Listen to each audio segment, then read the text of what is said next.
षण्मुखनाथ षण्मुखनाथ षण्मुखनाथ षण्मुखनाथ षण्मुखनाथ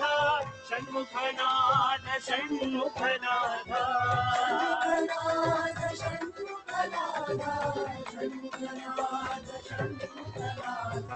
षण्मुखनाथ षण्मुखनाथ षण्मुखनाथ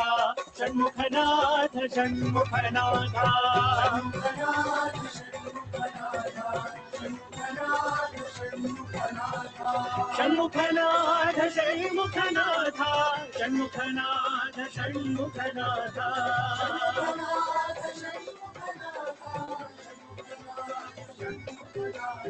ओम शरवण भव षण्मुखनाथ गुरु शरवण भव Shanmukhanath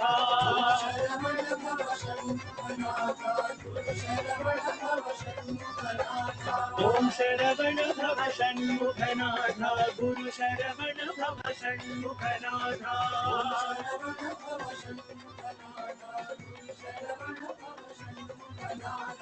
Shanmukhanath Shanmukhanath Shanmukhanath Shanmukhanath Shanmukhanath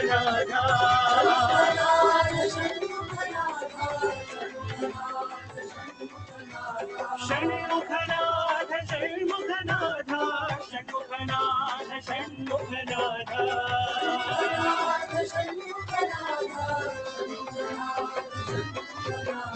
Shanmukhanath Shanmukhanath Shanmukhanath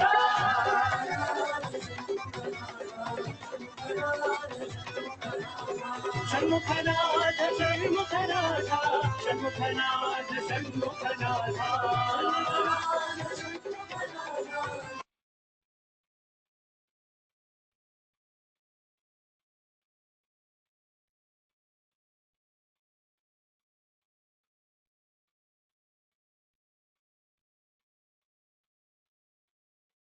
Sri Sairam, Om Sri Sairam, Om Sri Sairam. Please wait for 2 minutes because leaders joining.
Yeah.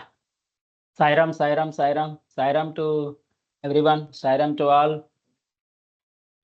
Om Saiswaraya Vidmahe Satyadevaya Dhimahi Tannah Sarva Prachodayat. Om साईश्वराय विद्महे सत्यदेवाय धीमहि तन्नः सर्वः प्रचोदयात्। ॐ साईश्वराय विद्महे सत्यदेवाय धीमहि तन्नः सर्वः प्रचोदयात्।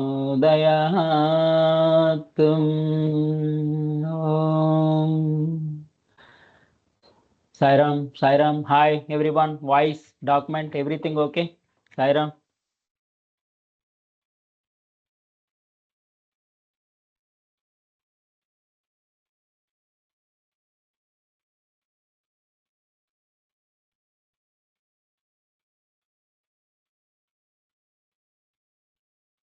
I think link little bit delayed, so everyone gone out for purchase Ganesh Puja Saman, I think. Huh?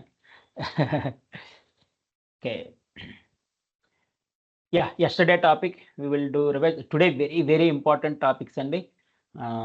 Actually, those who have experience in the banking 15 years, that kind of I am sharing now today. Very important topics, that is the bank guarantee, letter of credit, solvency certificates, bank guarantee, LOC, solvency, OD loans, NEFT RTGS differences, this kind of. Yeah, what we have discussed on yesterday, Forex. Yeah, fast revision. Within 5 minutes, we will do revise. The Forex is crazy. Forex and the credit departments are crazy. In that corporate credit, very much crazy because loans starting from 100 crore, 500 crore, 1000 crore, 5000 crore, 10,000 crore, this kind of corporate loans. Okay. Yeah, loan chapter is completed. Credit department chapter is completed. Forex. Forex means play with currencies, buying, selling currencies, buying, selling currencies. Bank getting 2 rupees profit per to process $1 US. $1 US ki 2 rupees. For example, 50,000 US dollars particular on that day, oka branch lo aithe gana 1 lakh profit vastundi. One more thing is, if it is in bulk, inward remittance or outward remittance. Inward remittance or outward remittance. Inward remittance means funds coming from USA to India. India ku vastunnai. That is called inward remittance. Outward remittance means funds going out. India nunchi abroad వెళ్తున్నాయి. Other countries like US, Canada, Australia, whatever. Inward remittance అంటే మనకి వస్తున్నాయి, outward అంటే బయటకు వెళ్తున్నాయి, ఈ విధంగా. So if it is any bulk deal, కొన్ని కస్టమర్స్ ఉంటారండి బల్క్ డీల్స్, యా చాలా అంటే 10 lakh dollars కూడా ప్రాసెస్ చేస్తారు కొంతమంది. 10 lakh dollars కూడా యా కొంతమంది ఉంటారు. వాళ్ళకి bulk deal 1 rupee or less than 1 rupee, 75 paisa, ఈ విధంగా 60 పైసా, ఈ విధంగా ఛార్జ్ చేస్తారు. బల్క్ డీల్స్ ఉండి వెరీ ఇంపార్టెంట్ కస్టమర్ అయితే కనుక. So okay, bank.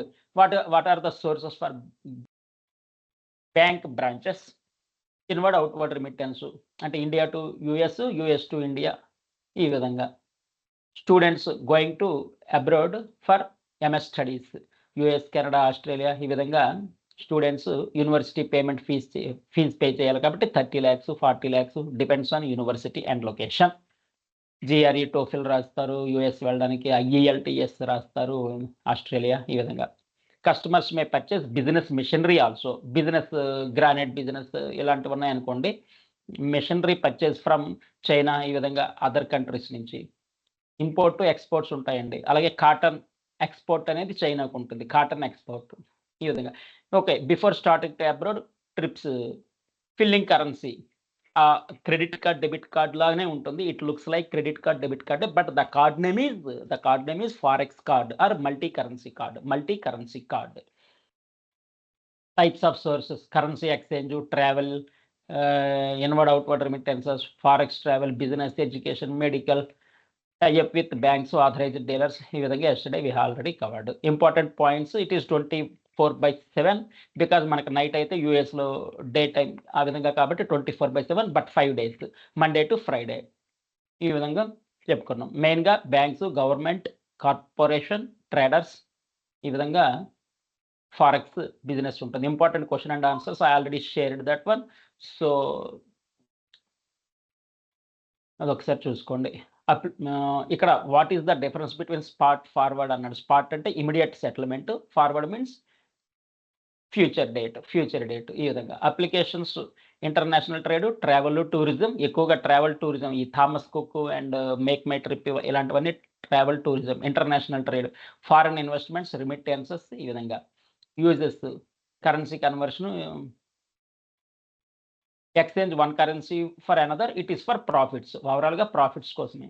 Holding assets in multiple currencies, ఈ విధంగా బెనిఫిట్స్ కూడా చెప్పుకున్నాం. Yeah, if you want to establish any forex organisation, forex in that India, RBI approval required. We are lucky because it is central. Now, if it is decentral, 6-7 approvals required. But India lo RBI approval is required.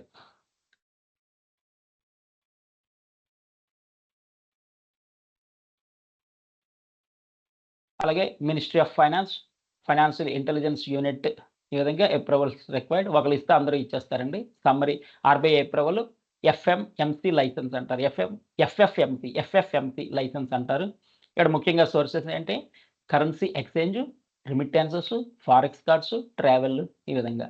If you want to establish business in India, initially 25 lakhs to 50 lakhs requirement ఉంటుంది. 25 lakhs, multiple branches అయితే కనుక 50 lakhs ఉంటుంది. Overall all miscellaneous expenses అన్ని కలిపితే కనుక 35 to 75 lakhs ఈ విధంగా ఉంటుంది. Once upon a time dollar in the year 1973, 7 rupees, 7 rupees 50 paisa. Now, yeah, 80 rupees straight increased, 87.50 approximately. So ఈ విధంగా చెప్పుకున్నాం. 1973లో ఎలా ఉన్నాయి రేట్స్, ఇప్పుడు ఏ విధంగా ఉన్నాయి. KWD ఇండియన్ కరెన్సీ వాల్యూ ప్రకారం 25 రూపీస్ ఉంటే ఇప్పుడు 270 ప్లస్, అంటే 11 times ఇంక్రీజ్ అయింది.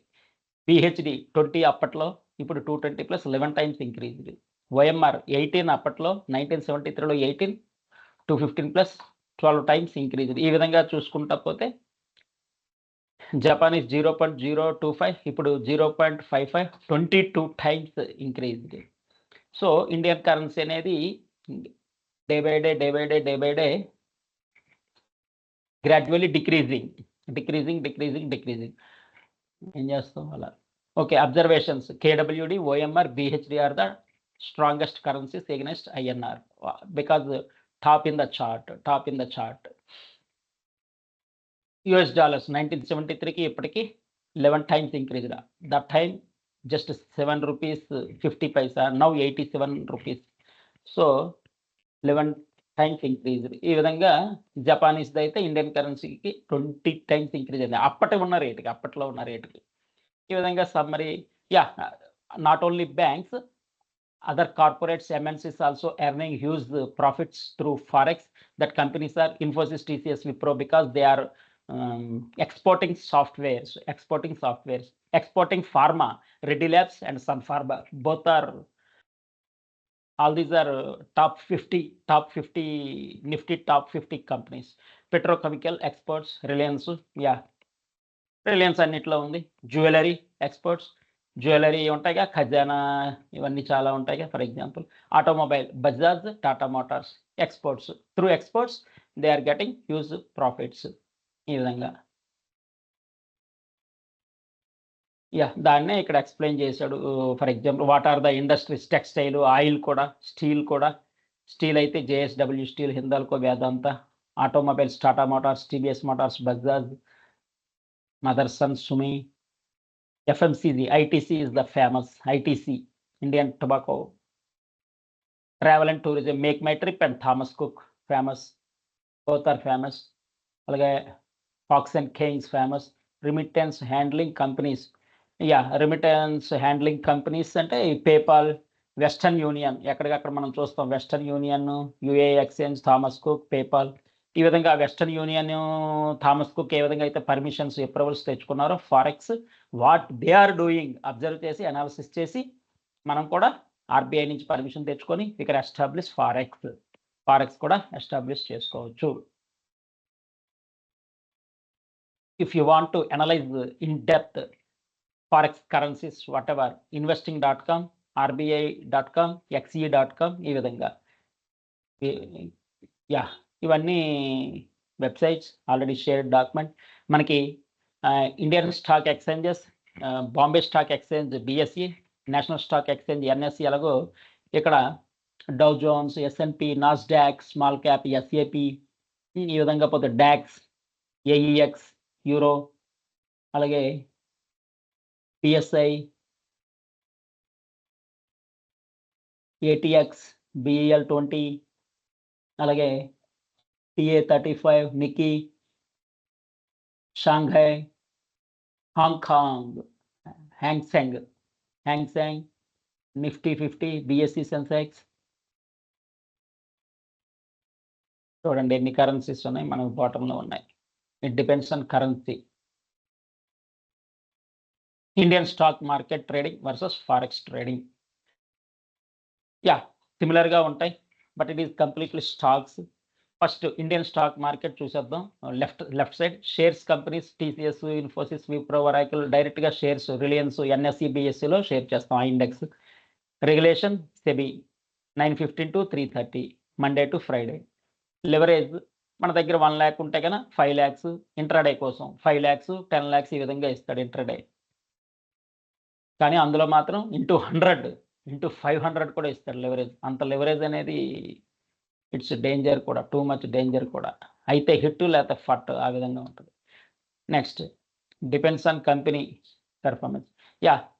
If you want to store stocks, purchasing or buying stocks through trading account, storing in demat account. So stock మార్కెట్కి demat plus trading account both are essential for Indian. ఈ విధంగా కొన్ని important. అలాగే ఫారెక్స్లో చూద్దాం. ఫారెక్స్లో play with currencies, $US to INR, EUR to USD. ఈ విధంగా ఇక్కడ controls both RBI plus SEBI 24 hours. ఇది కూడా మండే టు ఫ్రైడే. హై లెవరేజెస్ ఇచ్చేస్తాడు. మన దగ్గర 1 lakh ఉంటే కన్నా ×100 అని అంటే 1 crore, you can purchase 1 crore also. High wall tile, very speed than current power, అంత వాల్టైల్ అంటే ఫ్లక్చువేషన్స్ వెరీ హై, సెకండ్స్లో మారిపోతూ ఉంటాయి రేట్స్. High wall tile. ఈ విధంగా ఏది లీగల్ ఏది ఇలీగల్ అన్నాడు. Indians we can trade, but Indian currency ఉందా లేదా, $US to INR, European dollar to INR, GBP pounds to INR, JPY to INR. ఇది లీగలే. బట్ ఇలీగల్ ఏంటి, గ్లోబల్ ఫారెక్స్, EUR, USD, ఇందులో INR ఎక్కడ లేనే లేదు. సో ఇలాంటివి illegal. So what to do, what not to do. Outside India మనం MetaTrader 5, మెటాట్రేడ్ 4, MT4, MT5 ఇలాంటివి చేయడానికి లేదు. సమ్మరీ, ఇండియన్ స్టాక్ మార్కెట్కి డీమ్యాట్ ప్లస్ ట్రేడింగ్ అకౌంట్ కావాలి. ఫారెక్స్కి trading account with SEBI broker plus bank account. ఈ విధంగా global forex wallet apps not allowed for Indians because it is illegal. దానికి కింద ఇచ్చాడు. ఒక స్ట్రాటజీస్ ఏంటి, స్ట్రాటజీస్ చాలా ఉంటాయి. నాలెడ్జ్ ఉండాలి, first in depth analysis research చేయాలి. Who are the leaders, for example stock మార్కెట్లో leaders Jhunjhunwala, so many public following him. ఆయన ఏది పర్చేజ్ చేస్తే ఆ టైంకి పర్చేజ్ చేస్తారు, ఎప్పుడైతే అప్పుడు వీళ్ళు కూడా అమ్మేస్తారు. సో మనం ఆయన అంత బాగా అనాలిసిస్ చేయలేములే అని సో ఆయన ఫాలో అయిపోతారు. అలాగే ఫారెక్స్లో కూడా లీడర్స్ ఉంటారు, you need to follow them. Strong risk management plus clear strategy plus emotional discipline, exaggeration ఉండకూడదు ఇందులో.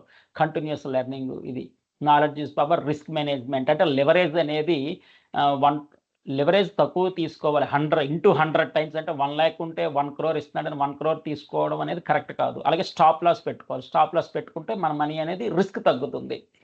అంటే ఫర్ ఎగ్జాంపుల్ 100 rupeesకి ఏదైనా కొన్నాం, అమ్మాలనుకుంటే 90 రూపాయల దగ్గర అమ్మేయాలి, స్టాప్ లాస్ 90 పెట్టేయాలా, లేకపోతే మొత్తం పోతాయి. ఇలా స్టాప్ లాస్ అనేది very big very excellent important concept అనమాట. రిస్క్ మేనేజ్మెంట్ స్టాప్ లాస్ అనేది మంచి కాన్సెప్ట్. మొత్తం అమౌంట్ పోయే కన్నా కొద్దిగా అమౌంట్ పోయిద్ది స్టాప్ లాస్ అనేది. ట్రేడింగ్ సైకాలజీ, లివరేజ్ 1:500 కూడా అన్నాడు. అంతంత లివరేజ్ వాడుకోకూడదండి. 1:10 మ్యాక్సిమం. అంటే 1,00,000 ఉంటే 10 lakhs. అది కూడా కరెక్ట్ కాదు. 1 lakh ఉంటే 5 lakhs. ఈ విధంగానే ఫారెక్స్ మనం చేసుకోవాలి. మనకి ఆర్బీఐ ఎలాగో యుఎస్లో ఫెడరల్ ఇప్పుడు నేను స్టాక్ మార్కెట్కి లిస్ట్ ఇచ్చాను చాలా, ఒక 20 ఏ టైంలో ఫాల్ డౌన్ అవుతుంది. GDP, if GDP health is not good. If GDP means economical health. Indian GDP అన్నారనుకోండి, ఇండియన్ ఎకనామికల్ హెల్త్ అని అనమాట ఇండెక్స్. అంటే ఎకనామికల్గా స్ట్రాంగ్గా ఉండాలి జీడిపి. అది inflation rates too much high ఉన్నాయనుకోండి, అది కూడా మార్కెట్ పడతా ఉంటుంది. జాబ్స్ డేటా మనకంటే బెటర్, ఇండియాకు కొంత బెటరే, చాలా బెటర్. ఎందుకంటే అక్కడ వీక్లీ తీసేస్తూ ఉంటారు. ఇండియాలో 15,000 మందిని తీస్తే అబ్రాడ్లో 50,000 మందిని తీస్తారండి. జాబ్లోంచి తీసేసేది ఇండియన్స్ని 15,000 మంది అయితే అబ్రాడ్లో 50,000 1 lakh పీపుల్ని కూడా తీసేస్తారు. అందుకే జాబ్స్కి వెరీ ఇంపార్టెంట్. ఎప్పుడప్పుడు స్పెండ్ చేసేస్తారు వాళ్ళు. నెక్స్ట్ వీక్కి నెక్స్ట్ ఇయర్ వాళ్ళు సేవింగ్స్ అనేది ఉండదు. Interest rate decisions. ఈ విధంగా మనం ఏమైనా ఫస్ట్ ప్రాక్టీస్ చేయాలంటే డెమో అకౌంట్. మనం ప్రొడక్షన్లోకి డైరెక్ట్గా మూవ్ చేయకుండా సాఫ్ట్వేర్ టెస్టింగ్లని, యూఏటీ టెస్టింగ్, డమ్మీ టెస్టింగ్ చేసిన తర్వాత ఆఫ్టర్ సిసిబి కమిటీ అప్రూవల్ తర్వాత ప్రొడక్షన్లోకి ప్యాచ్ డిప్లాయ్మెంట్ అనేది చేస్తాం. అలాగే ఇక్కడ కూడా ఒక డమ్మీలో ప్రాక్టీస్ చేసుకోమంటాడు. డే 1 మనం రియల్ అకౌంట్లో చేస్తే అది it is not correct. Because high volatile, high fluctuations అనమాట. ఫారెక్స్ ఎవ్రీ మినిట్స్, సెకండ్స్కి మారిపోతుంది. సెకండ్సే, మినిట్స్ కూడా కాదు. ఇక్కడ ఏంటి very important? Discipline, risk control, continuous learning, emotional control, need to follow top most leaders who are the leaders in forex, వాళ్ళని follow అవడం. ఈ విధంగా కొన్ని ఇంపార్టెంట్ ఎస్టర్డే డిస్కస్ చేసుకున్నాం.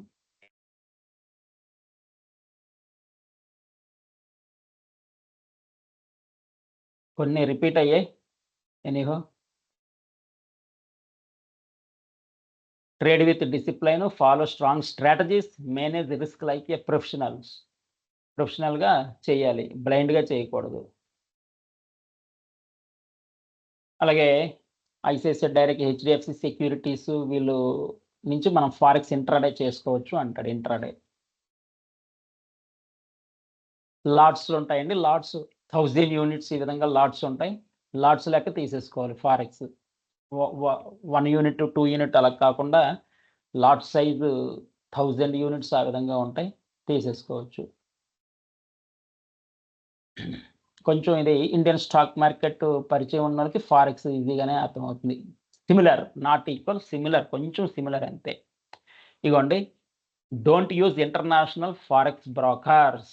ఆక్టా ఎఫెక్స్ అనేది ఫేమస్. ఆక్టా ఎఫెక్స్, ఎక్స్ఎం, ఈ wallets అనమాట. ఈ వాలెట్స్ అంటే మనకి అప్స్టాక్, యాంజిల్ ఇలాంటి వాలెట్స్ మొబైల్ యాప్లో ఎలాగైతే చేసేస్తామో అలాగే ఫారెక్స్లో కూడా ఆక్టా ఎఫెక్స్ ఇవన్నీ ఫేమస్, ఎక్స్ఎం ఇవన్నీ famous. So don't use international forex brokers, it is illegal.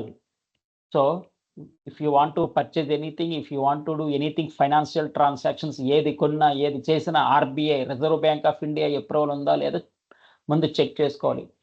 Legal or illegal, check legal or illegal, fake or genuine, RBI approved or not, RBI approved or not. Without RBI approval illegal. అది cyber security polices అవన్నీ catch చేస్తారు, అవన్నీ block చేసి పడేస్తారు account. అవన్నీ చాలా, that process is different. So మనం చేస్తున్నది లీగలా ఇలీగలా అనాలిసిస్ చేసుకోవాలి. ఆర్బీఐ అప్రూవల్ ఉందా, ఆర్బీఐ అప్రూవల్ లేదా అది చెక్ చేసుకోవాలి. ఇక్కడ ఏమన్నాడు? ఇలీగల్ ఇఫ్ యు బై $10,000 10,000, ఇది ఇలీగల్ అంటాడు. Not permitted by RBI.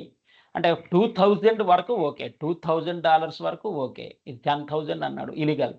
If you trade US dollars to INR futures on NSC that is legal అన్నాడు. ఏది లీగల్ ఏది ఇలీగల్? ఇంటర్నేషనల్ వాలెట్స్ని మనం యూజ్ చేయకూడదు, ఆక్టా ఎఫెక్ట్స్ ఇలాంటివి. ఈ విధంగా కొన్ని మనం ఇంపార్టెంట్ అనేది చెప్పుకున్నాం. I have already shared that document. If you have any doubt, extra నాలెడ్జ్లో కొంత ఉంది. Otherwise artificial intelligence tools, ChatGPT and Perplexity AI అలాంటివి 10 ఉన్నాయి. వాటిలో కానీ, గూగుల్లో కానీ, సోషల్ మీడియాలో కానీ, యూట్యూబ్స్లో కానీ, ఎనీ నెంబర్ ఆఫ్ ఆర్టికల్స్లో మనకి అవైలబుల్ ఉంటుంది. So Sairam, what you understand or remember in forex, ఒక్క అట్లీస్ట్ 5 కామెంట్స్ పెట్టండి. ఈ ఫారెక్స్లో what you remember, what you understand. Please start.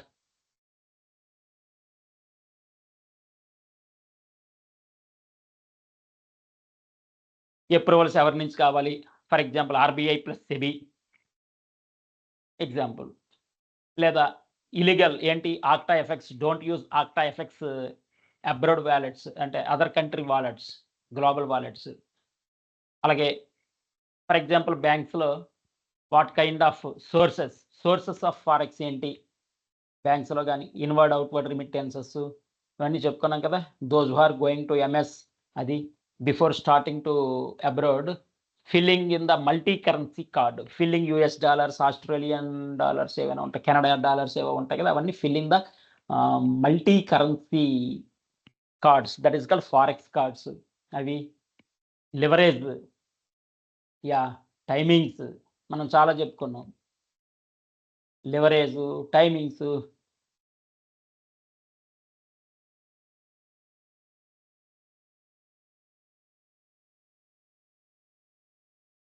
Licences,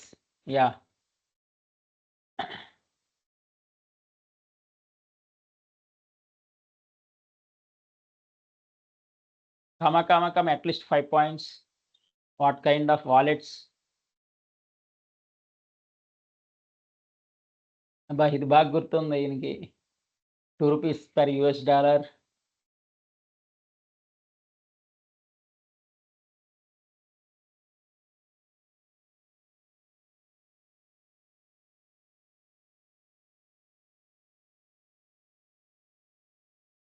Who are the competitors other than banks? Thomas Cook, Make My Trip, ఇవన్నీ అనుకున్నాగా. Travelling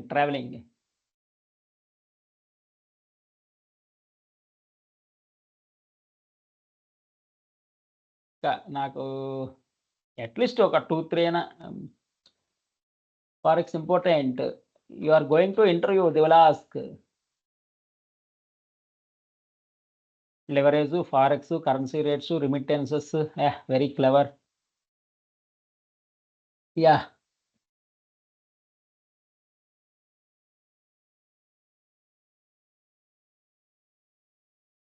Forex trade in pairs, US to USD to INR, leverage is high, but don't take high leverages. 24 hours, okay. SEBI, RBI, high volatile, high level risk. Okay, ఈ విధంగా. Good. You see the document once.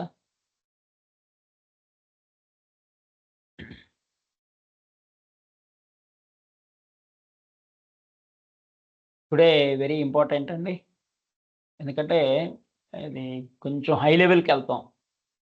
Higher level అన్నీ ఈరోజు ఉంటాయి.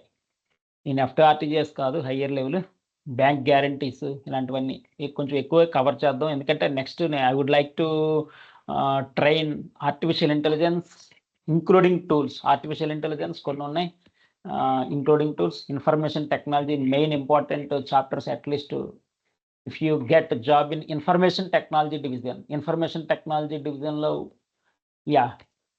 So కొంచెం cover చేద్దాం. Networking, security, artificial intelligence, databases, important points we will cover.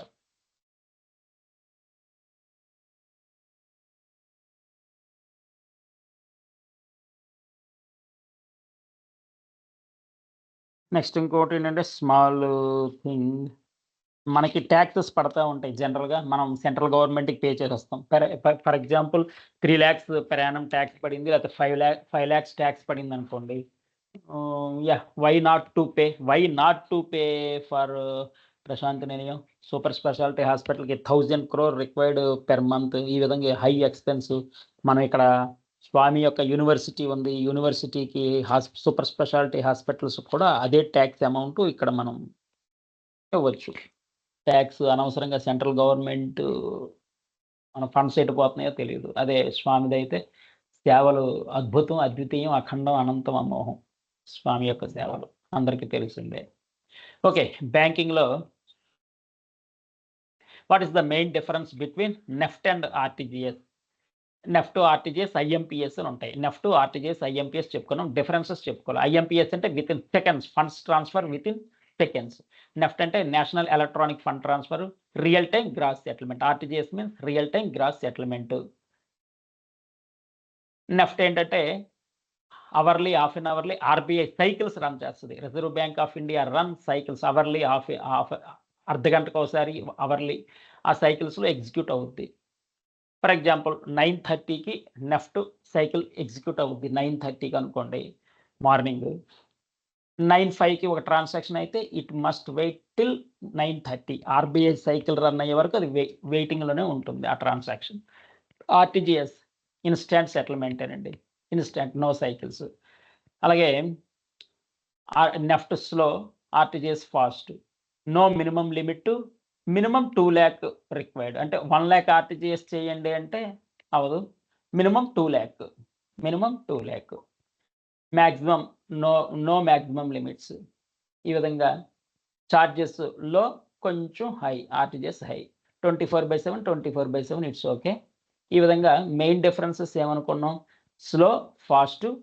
ఇక్కడ minimum amount అనేది very important. నెఫ్ట్‌కి నో మినిమమ్ లిమిట్, ఆర్‌టిజిఎస్‌కి మినిమమ్ 2 లాక్. Minimum 2 lock.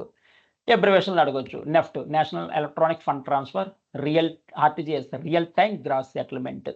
ఇది బ్యాచ్ వైజ్, ఇది రియల్ టైమ్ ఇన్‌స్టాంట్‌గా అయిపోతాయి. ఈ విధంగా కొన్ని ఇంపార్టెంట్ థింగ్స్.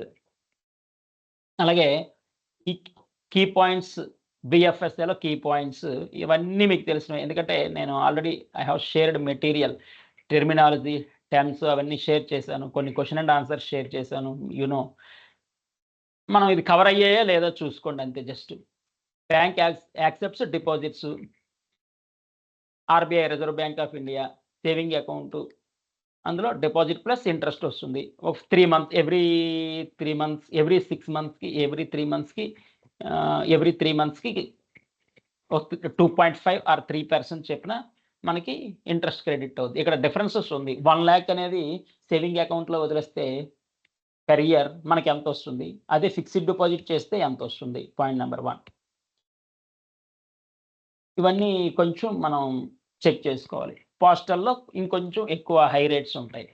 సో, ఇంట్లో ఫ్యామిలీ ఉంది. సీనియర్ సిటిజన్ పేరు మీద చేస్తే ఇంకొంచెం రేట్ ఆఫ్ ఇంట్రెస్ట్ ఎక్కువొస్తుంది. 0.6 మనకన్నా 0.6% హై ఆర్ 1% హై ఉంటుంది.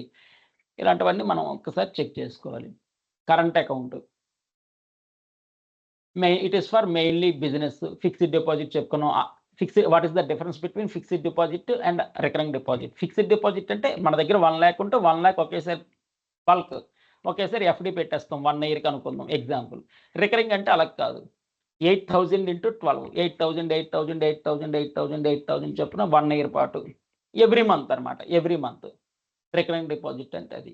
ఎవ్రీ మంత్ 8,000 చొప్పున 1 ఇయర్ 96,000 ఆ విధంగా. ATM automated teller machine, debit card తెలుసు, క్రెడిట్ కార్డ్ మీకు తెలుసు. What is the main difference between debit card and credit card? Debit card అంటే ATM card. If you have already balance in your saving account, you can withdraw from ATM machine. అది debit card. Credit card అనేది షాపింగ్స్‌కి మాత్రమే. But don't use credit card in ATM. మీరు ఒక ₹1000 తీసి చూడండి credit card ద్వారా. 1 month wait చేస్తే ఎంత పెనాల్టీ పడుతుందో. 1000కి 30,000 పెనాల్టీ పడినా ఆశ్చర్యం లేదు క్రెడిట్ కార్డ్. ఏటీఎంలో డోంట్ యూజ్ క్రెడిట్ కార్డ్. అందుకే ఇది డెబిట్ కార్డ్ అన్నారు, ఇది క్రెడిట్ కార్డ్ అన్నారు. Demand draft, DD in the favour of, for example employment news ద్వారా జాబ్స్‌కి అప్లై చేస్తారు. అవతల ఎవరికి? పేయబుల్. అవతల ఎవరికి పే చేయాలో ఇన్ ద ఫేవర్ ఆఫ్ వాళ్ళ పేరుని ఒక 100 రూపీస్ 500 రూపీస్ ఎగ్జామ్ ఫీజెస్ అవన్నీ పే చేస్తాంగా డిమాండ్ డ్రాఫ్ట్. లేకపోతే హౌసింగ్ లోన్లో మనం హౌసింగ్ లోన్ తీసుకునేటప్పుడు బ్యాంక్స్ మనకి డీడీలు ఇస్తారనమాట. బ్యాంక్స్ మనకి డీడీలు ఇస్తారు. ఒక 25 lakhs లోన్ తీసుకుంటే హౌసింగ్ లోను అందులో 5 lakhs ఒక చెక్, 5 lakhs ఒకటి, 20 lakhs ఒకటి, ఆ విధంగా డీడీలు ఇస్తారు. చెక్ తెలిసింది అందరికీ, cheque book now providing, post office also providing cheque book. మనం విత్డ్రా చేసుకోవచ్చు. వేరే వాళ్ళకి నెఫ్ట్, ఆర్టీజీఎస్, ఐఎంపీఎస్ కూడా చేయొచ్చు చెక్ ద్వారా. నెఫ్ట్ ఇప్పుడే చెప్పుకున్నాం, RTGS real time gross settlement ఇప్పుడే చెప్పుకున్నాం, యూపీఐ మనం already daily usage unified payment interface, internet banking we are using. Internet బ్యాంకింగ్లో ఫండ్స్ ఏమైనా ట్రాన్స్ఫర్ చేయాలంటే ఇంటర్నెట్ బ్యాంకింగ్ పాస్వర్డ్తో పాటు ట్రాన్సాక్షన్ పాస్వర్డ్స్ కూడా అడుగుతుంది. మొబైల్ బ్యాంకింగ్ అంటే మొబైల్ యాప్లోనే మనం అన్నీ చేసేస్తాం. ఇంటర్నెట్ బ్యాంకింగ్, మొబైల్ బ్యాంకింగ్ అనేది లైక్లీ బ్రాంచెస్లో మనం ఏమైతే బ్రాంచ్కి వెళ్ళి పెర్ఫామ్ చేస్తాం అన్నీ ఇంటర్నెట్ బ్యాంకింగ్, మొబైల్ బ్యాంకింగ్లో ఉంటాయి. ఒక క్యాష్ అనేది తప్ప ఆర్టీజీఎస్, నెఫ్ట్, పేమెంట్స్, ఐఎంపీఎస్లు all facilities existed in mobile banking and internet banking. Funds transfer అన్నీ ఉన్నాయి. బ్యాంక్ స్టేట్మెంట్ 3 monthsతో, 6 monthsతో, 1 yearతో స్టేట్మెంట్ తీసుకుంటాం. హౌసింగ్ లోన్ తీసుకోవాలనుకోండి బ్యాంక్ స్టేట్మెంట్స్ ఇలాంటివి అడుగుతాడు. పర్సనల్ లోన్ కావాలని స్టేట్మెంట్స్ అడుగుతాడు. 3 monthsతో, 6 monthsతో, 1 year అడుగుతూ ఉంటారు. ఓవర్ డ్రాఫ్ట్ ఓడి అంటే ఏంటి? ఓవర్ డ్రాఫ్ట్ ఓడి అంటే కరెంట్ అకౌంట్ వాళ్ళకి ఓడి ఇస్తారండి. అంటే ఫర్ ఎగ్జాంపుల్ యూ హ్యావ్ ఒక బిజినెస్, ఒక పెద్ద కంపెనీ ఉంది. కంపెనీ ఉంటే ఒక 50 లక్షలు ఓడి ఇచ్చారనుకోండి. ఓడి జాగ్రత్తగా వినండి, వెరీ ఇంపార్టెంట్, కైండ్ అటెన్షన్. ఇక్కడ ఏంటంటే నీకు 50 లక్షలు లోన్ ఇచ్చేశారు, కానీ నువ్వు 1 lakh వాడుకున్నావు 5 daysకి. 50 లక్షల లోను నీ అకౌంట్లో ఉంటుంది, కానీ నీకు అవసరం ఎంత? 1 lakh. ఎన్ని రోజులు? 5 days. సో నీకు ఇంట్రెస్ట్ అనేది ఈ 1 lakh ఈ 5 daysకి మాత్రమే ఇంట్రెస్ట్ పడుతుంది. బ్యాంక్ వాడు 50 లక్షలు నీకు లోన్ ఇస్తే 50 లక్షలకి ఇంట్రెస్ట్ పడదు. ఓడి వన్స్ అగైన్ చెప్తున్నా, బ్యాంక్ వాడు 50 లక్షలు మీకు లోన్ ఇచ్చాడు అనుకోండి. సో 50 లక్షలకి మీకు ఇంట్రెస్ట్ పడదు. 1 lakh 5 days వాడుకుంటే ఆ 1 lakh ఆ 5 daysకి మాత్రమే ఇంట్రెస్ట్ పడుతుంది. సో ఈ విధంగా ఓడి నుంచి మనం విత్డ్రా కూడా చేసుకోవచ్చు. అందుకే అందరూ ఎవ్రీవన్ టేకింగ్ ఓడి. మరి డే 1 నుంచి 50 లక్షలకి ఇంట్రెస్ట్ పడితే ఇబ్బంది. అందుకే ఓడి ఏంటంటే మీ అకౌంట్ బ్యాలెన్స్ చూపిస్తాడు. 50 లక్షలు వాడుకోవచ్చు, కానీ నీకు 1 lakh కావాలంటే 1 lakh, 50,000 కంటే 50,000, 2 daysకి కావాలంటే 2 daysకే వాడుకోవచ్చు. మళ్ళీ 50,000 అందులో క్రెడిట్ చేసేయచ్చు. సో అది ఓడి యొక్క ఫ్లెక్సిబిలిటీ. కింద ఇంకా వస్తుంది ఫుల్ డీటెయిల్స్. క్యాష్ డిపాజిట్ మనకు తెలుసు, టెల్లర్ దగ్గరికి వెళ్ళి 2000s, 500s, 100s, 50s, 20s, 10s ఒక డిపాజిట్ పే స్లిప్ డిపాజిట్ రాసేసి సిగ్నేచర్ అన్నీ వేసి నాకు టెల్లర్కి ఇస్తాం. క్యాషియర్ అంటారు. ఈ విల్ ప్రాసెస్ డిపాజిట్ అయిపోతుంది. MICR magnetic character recognition for cheque. Loan అంటే తెలుసు, personal loan, home loan, car loan, education loan, gold loan. ఇక్కడ బ్యాంక్ గ్యారంటీ అంటే బ్యాంక్ ప్రామిస్ చేస్తుంది. బ్యాంకు ఫర్ ఎగ్జాంపుల్ మీకు బ్యాంక్ గ్యారంటీ ఇచ్చారు, మీరేదో పర్చేజ్ చేయాలి, మీరు పే చేయలేకపోతే బ్యాంకు నేను పే చేస్తాను అని బ్యాంక్ గ్యారంటీ ఇస్తుంది అనమాట. బ్యాంకే గ్యారంటీ ఇస్తుంది. అది 1 crore ఉండొచ్చు, 10 crore ఉండొచ్చు, జనరల్గా 20 crore, 100 crore ఏదైనా అవ్వచ్చు. బ్యాంక్ గ్యారంటీ అనేది if you are unable to pay that third పార్టీకి అవతల మీరు పే చేయలేకపోతే నేనున్నాను గ్యారంటీ అని బ్యాంక్ గ్యారంటీ ఉంటుంది. మీకు వాళ్ళకి మధ్యలో బ్యాంక్ గ్యారంటీ ఇస్తుంది అనమాట. అది కింద అవన్నీ వస్తాయి, లెటర్ ఆఫ్ క్రెడిట్ ఇవన్నీ చెప్తాను. లాకర్స్ ఉంటాయి బ్యాంకులో, మీ గోల్డ్ ఇలాంటివన్నీ అందులో స్టోర్ చేసుకోవచ్చు. లాకర్లో చాలామంది క్యాష్ పెట్టేసి వదిలేస్తారు, అలా 1 year 2 years చిరిగిపోతాయి. ఆ బ్యాంక్ వాళ్ళకి సంబంధం లేదు. మీ లాకర్ మీ దగ్గర ఉంటుంది, కీ బ్యాంకుకి సంబంధం లేనే లేదు. సో లాకర్లో క్యాష్ ఎందుకు పెడతారండి? అసలు గోల్డ్, సిల్వర్ ఏవో పెట్టుకోవడానికి, మళ్ళీ పండగలకే తీసుకొని మళ్ళీ అది సేఫ్ డిపాజిట్ లాకర్స్ అంటారు. ఏటీఎం కార్డు సర్వీసెస్ తెలిసింది విత్డ్రాకి. మొబైల్ వాలెట్, పీవీఎస్ మిషన్స్ అంటే మీరు డీమార్టో లేకపోతే ఇంకెక్కడో బిగ్ బజారో వెళ్తే స్వైప్ చేస్తారు కదా మిషన్లో, అది పీవీఎస్ మిషన్స్ అంటారు అనమాట. Credit card, debit card swipes. ఈ విధంగా స్టాప్ పేమెంట్, మీరు ఎవరికైనా చెక్ ఇచ్చి మళ్ళీ నెట్ బ్యాంకింగ్లో కానీ మొబైల్ బ్యాంకింగ్లో కానీ ఆ చెక్ నెంబర్ ఇచ్చేసి స్టాప్ చేయొచ్చు. కొంతమంది కస్టమర్లు ఉంటారు, లైఫ్ ఇన్సూరెన్స్ 3 lakhs చేసుకొని ఇస్తారు, అవతల స్టాప్ పేమెంట్ పెట్టేస్తారనమాట. కొంతమంది అదొక సరదా, 3 lakhs నా పేరుని లైఫ్ ఇన్సూరెన్స్ చేయండి, ప్రాసెస్ చేసేస్తాడు, అంత అయిపోయింది, ఫండ్స్ 2 daysలో వస్తాయి అంటాడు, 2 daysలో వస్తాయి, బట్ స్టాప్ పేమెంట్ పెట్టుకుంటాడు. ఆ చెక్ ఇంకా ఇన్వాలిడ్, స్టాప్. అది నెట్ బ్యాంకింగ్, మొబైల్ యాప్లో ఆ ఫీచర్స్ ఉన్నాయి. స్టాప్ పేమెంట్, ఆ స్టాప్ పేమెంట్ దగ్గర క్లిక్ చేస్తే చెక్ నెంబర్ అడుగుద్ది, అమౌంట్ అడుగుద్ది, చెక్ నెంబర్ పడేయడమే. చెక్ నెంబర్కి ఇచ్చేస్తే ఆ చెక్ ప్రాసెస్ కాదనమాట. ఈ విధంగా. అలాగే మొబైల్ బ్యాంకింగ్లో digital banking, internet banking, mobile banking, UPI, wallets, NEFT, RTGS, ఐఎంపీఎస్లు ఇవన్నీ ఉన్నాయి. సో ఈ విధంగా bank app notification, transaction alert, debit to క్రెడిట్లు అన్నిటికీ అలర్ట్స్ వచ్చేస్తున్నాయి, మెసేజెస్ వచ్చేస్తున్నాయి. క్యూఆర్ కోడ్ పేమెంట్ తెలుసు మనకి, డైలీ చేస్తూ ఉంటాం, స్కాన్ చేస్తూ ఉంటాం. Internet bank, eKYC, electronic KYC, ఫినాప్స్, టెక్ బేస్డ్ బ్యాంకింగ్ సర్వీసెస్, ఇవన్నీ మనం కవర్ చేసుకున్నాం ఆల్రెడీ. కింద ఇంపార్టెంట్ క్వశ్చన్ అండ్ ఆన్సర్స్ ఏదో ఒక 5-10 చూద్దాం. సేవింగ్ అకౌంట్ అంటే ఇంట్రెస్ట్ వస్తుంది, కరెంట్ అకౌంట్కి no interest, current account only for business, no interest, మనకి ఇంట్రెస్ట్ ఇవ్వడు. ఫిక్స్డ్ డిపాజిట్ అంటే ఏంటి? ఫర్ ఎగ్జాంపుల్ మనం deposit for fixed period 1 year 6 months FD చేసుకుంటాం. రికరింగ్ డిపాజిట్ అంటే మంత్లీ, ఎవ్రీ మంత్ మనం ఇందాక ఎగ్జాంపుల్ చెప్పారు, 1 lakh ఎఫ్డి చేసేస్తే బల్క్ ఒకేసారి ఎఫ్డి చేసేస్తాం ఫిక్స్డ్ డిపాజిట్. రికరింగ్ డిపాజిట్ అయితే 8,000 month on month into 12 months, ఆ విధంగా recurring deposit future. NEFT, online fund transfer, RTGS కూడా ఆన్లైన్ ఫండ్ ట్రాన్స్ఫరే, కానీ ఇక్కడ లార్జ్ ఫండ్ ట్రాన్స్ఫర్ అంటే మినిమం 2 lakh నుంచి ఎంతైనా ట్రాన్స్ఫర్ చేసుకోవచ్చు ఆర్టీజీఎస్. ఈ డిఫరెన్సెస్లో ఆల్రెడీ చెప్పుకున్నాం. యూపీఐ అంటే మొబైల్ పేమెంట్స్.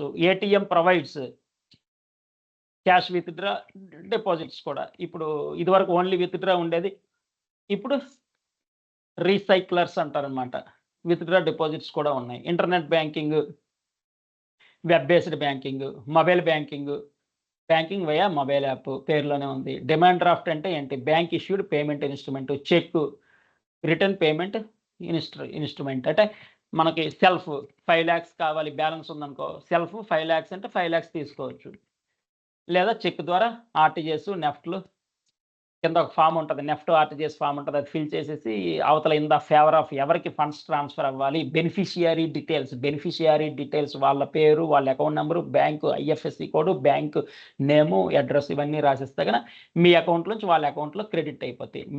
మీ బ్యాంక్ డీటెయిల్స్ ఉంటాయి, వాళ్ళ బ్యాంక్ డీటెయిల్స్ కూడా ఉంటాయి. బెనిఫిషియరీ అంటే వాళ్ళ డీటెయిల్స్ ఉండాలి, అవతల పార్టీ డీటెయిల్స్ ఉంటే మీ అకౌంట్ నుంచి ఆ అకౌంట్కి ట్రాన్స్ఫర్ అయిపోతాయి త్రూ నెఫ్ట్ కానీ, ఆర్టీజీఎస్ కానీ. ఐఎంపీఎస్ కూడా చేయొచ్చు, మాకు అర్జెంట్ అంటే ఐఎంపీఎస్ కూడా ఉంటుంది. ఐఎంపీఎస్కి టైమింగ్స్ ఉంటాయి, టైమింగ్స్ ప్రకారం. Next, debit card link to bank account తెలిసింది. Credit card is used for borrowing అంటే బారో, మన దగ్గర లేకపోయినా కానీ ఇంకా అప్పు లాంటిది. 30 days ఏదో టైం పీరియడ్ ఉంటే 30 daysలో మనం పే చేసేస్తాం. కరెక్ట్గా చెప్పాలంటే credit card payment more than 40 days అది ఉంటుంది. కాకపోతే బిల్లింగ్ డ్యూ డేట్ అని ఉంటుంది, బిల్లింగ్ డ్యూ డేట్ లోపు మనం పే చేసేయాలి, అదర్వైజ్ ఛార్జెస్ పడతాయి.